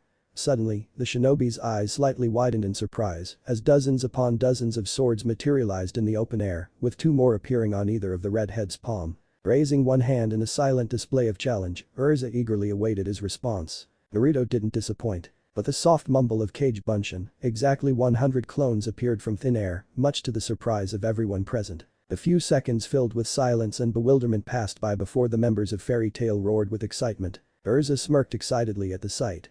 Not bad, but not as impressive as this. With a telekinetic command, the swords flew with startling speed towards the clones who charged back towards the redhead. In a matter of seconds, the clearing was filled to the brim with smoke as numerous blades pierced into the flesh of countless clones. Only the noise of blades shattering alerted the mages, watching that the concealed scuffle wasn't one-sided. Inside the smoke, Erza looked around cautiously before whirling around, swinging a blade to slash at the chest of a clone who attempted to sneak up on her. The clone dispelled and 5 more suddenly took their place. Quickly flying to the air to escape them, Erza stopped her ascent to look down, eyes carefully scanning the surroundings for any clones or the original still masked by the gas. 20 swords materialized in the air around her, and they spun around rapidly in a circle formation, blowing away the smoke to reveal 20 stationary clones who each pulled out and brandished their own kunai. Circle sword.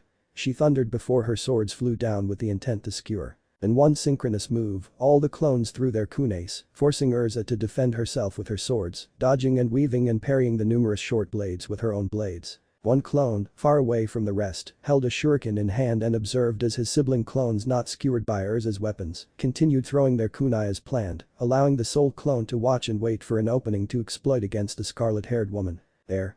With a flick of the wrist, a shuriken cut through the air with impressive speed. Erza spotted the flying projectile from the corner of her eyes, tilting her head far left and allowing the shuriken to whiz past her. Only she was unaware that it was what the blonde clone wanted. With a pop, the shuriken transformed into the real Naruto who grinned as Erza gasped in shock.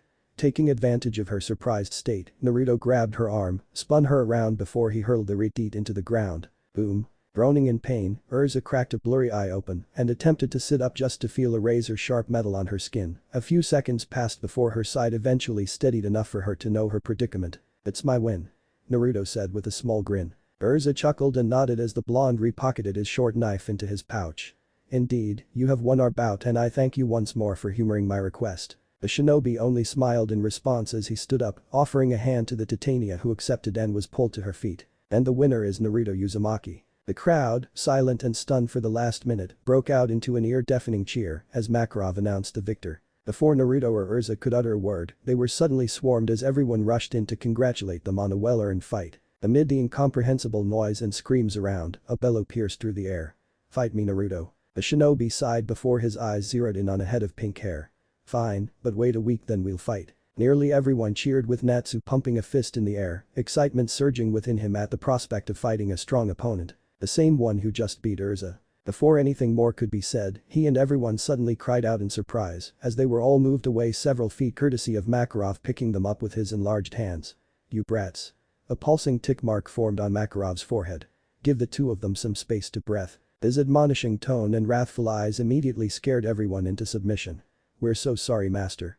They all yelled simultaneously. A giggle pierced through the air, striking the ears of everyone present. Ray, who had turned around like everyone else, was shocked beyond belief. Just a few feet away from the crowd, a woman, positively gorgeous in her outward look, walked into the scene. Dark purple hair, a shade darker than the most glimmering of amethyst stones, danced in the breeze, mid-back in length and surrounding a visage that was otherworldly in its beauty. Chocolate brown eyes sparkled underneath fluttering eyelashes, a milky white complexion, smooth and without imperfections, helped draw attention to the plump pink lips that lay beneath a petite nose. Her jaw was sharp, and the lines across her face merged to form a face that was heart-shaped in appearance. She was undeniably beautiful. And was easily up there in the same league as the few other girls who, coincidentally were from Fairy Tail, that Naruto considered to be as the most attractive women he had ever seen in his life. Altier's eyes twinkled as she nodded at the fifth-ranked wizard saint before her eyes flickered to the current source of her intrigue.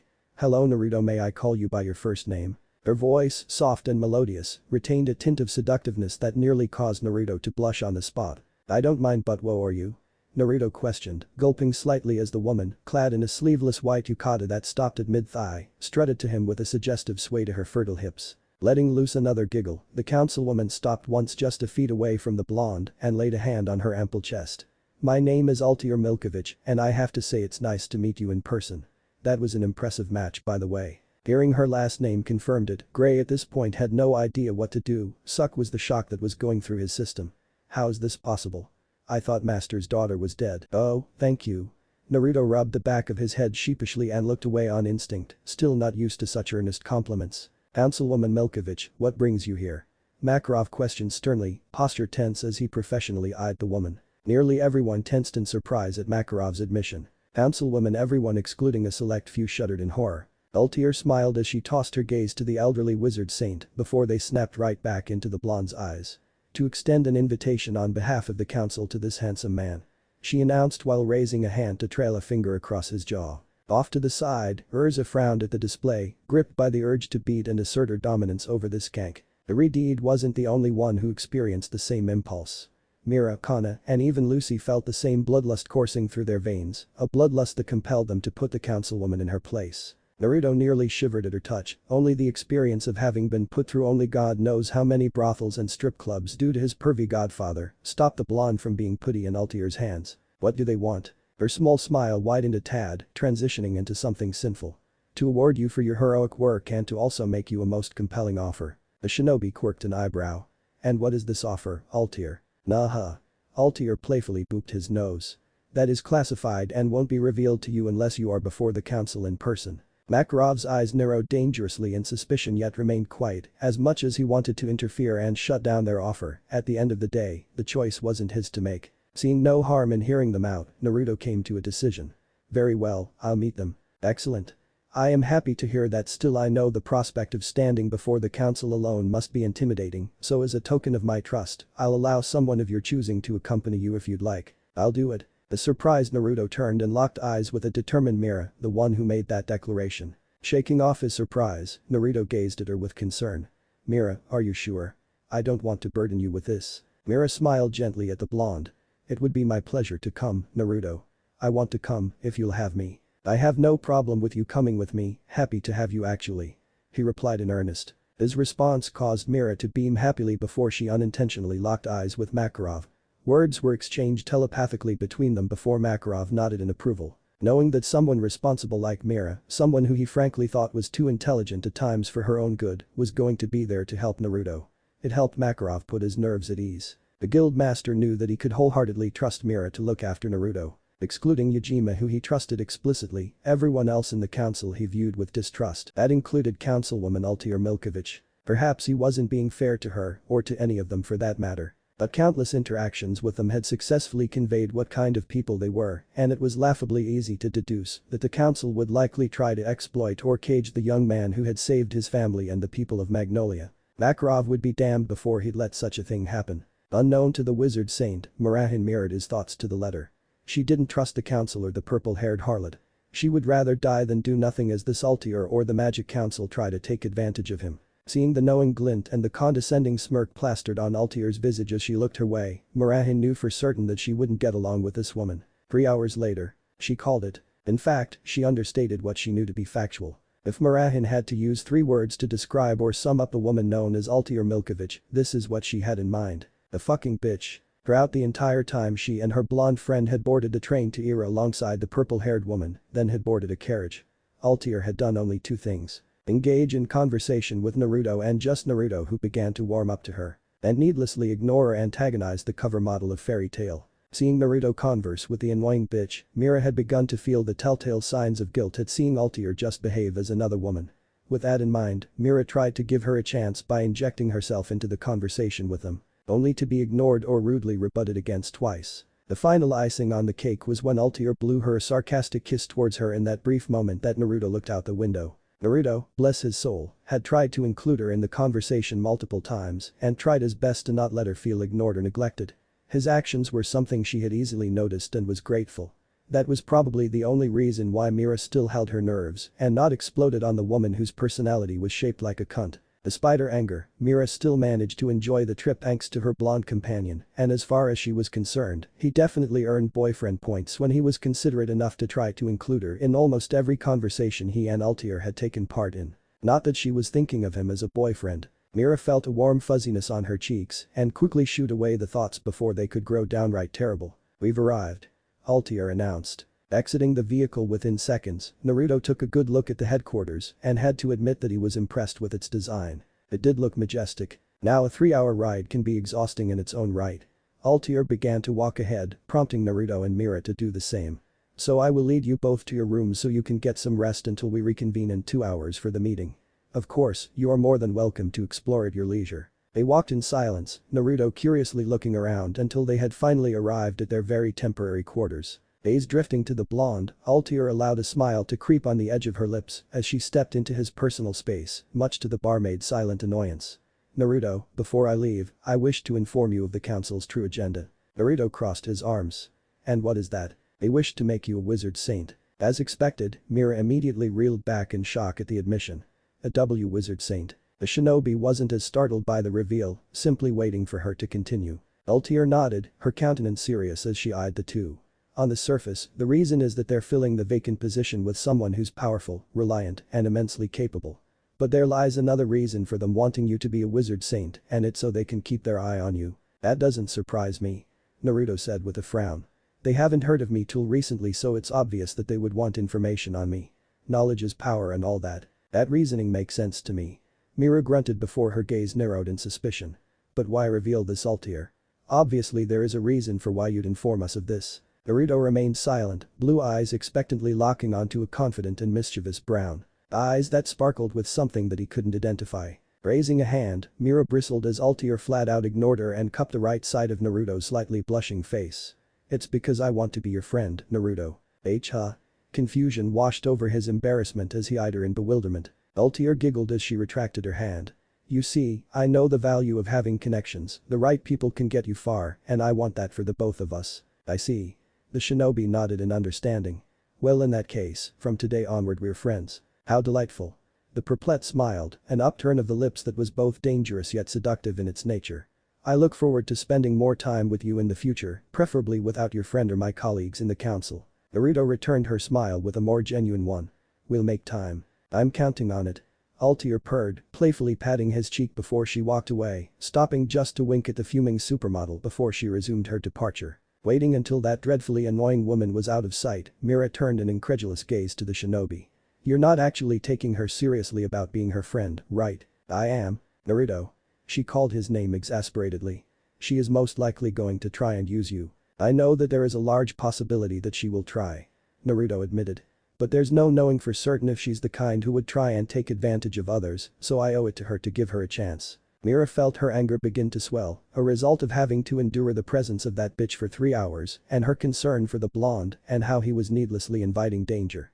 And yet you still want to give her a chance when she's most likely the kind you just described. The ex-Jinchuriki only smiled gently. You took a chance, you and everyone in Fairy Tail with me. Her anger lessened considerably, eyes softening as she gazed into his kind orbs. What are you talking about? She questioned softly. I'm talking about the fact that I could have been the kind who would try to take advantage of you and everyone in Fairy Tail. There was no way of knowing if I was that kind of person, but despite that, you all still took me in and looked after me when I was unconscious. That's because it was the right thing to do. You needed help so we helped you. We don't need a reason to show kindness and compassion to others. Naruto's smile only widened. And that's why I'm so grateful where I come from. It's a dangerous place where death is constantly around the corner and people are wary of helping one another because most of the populace were cold-blooded killers. The place I came from has gotten much better recently, but I grew up in that environment where trust and compassion was scarce. His Jinchuriki status prior to Pain attacking didn't exactly help him with the situation either. The opposite in fact, but he wasn't going to reveal that anytime soon. The horrified Mira shuddered at the thought before she quickly embraced the blonde. I'm so sorry you had to grow up like that. Don't be. The shinobi waved off the apology just as he returned her hug.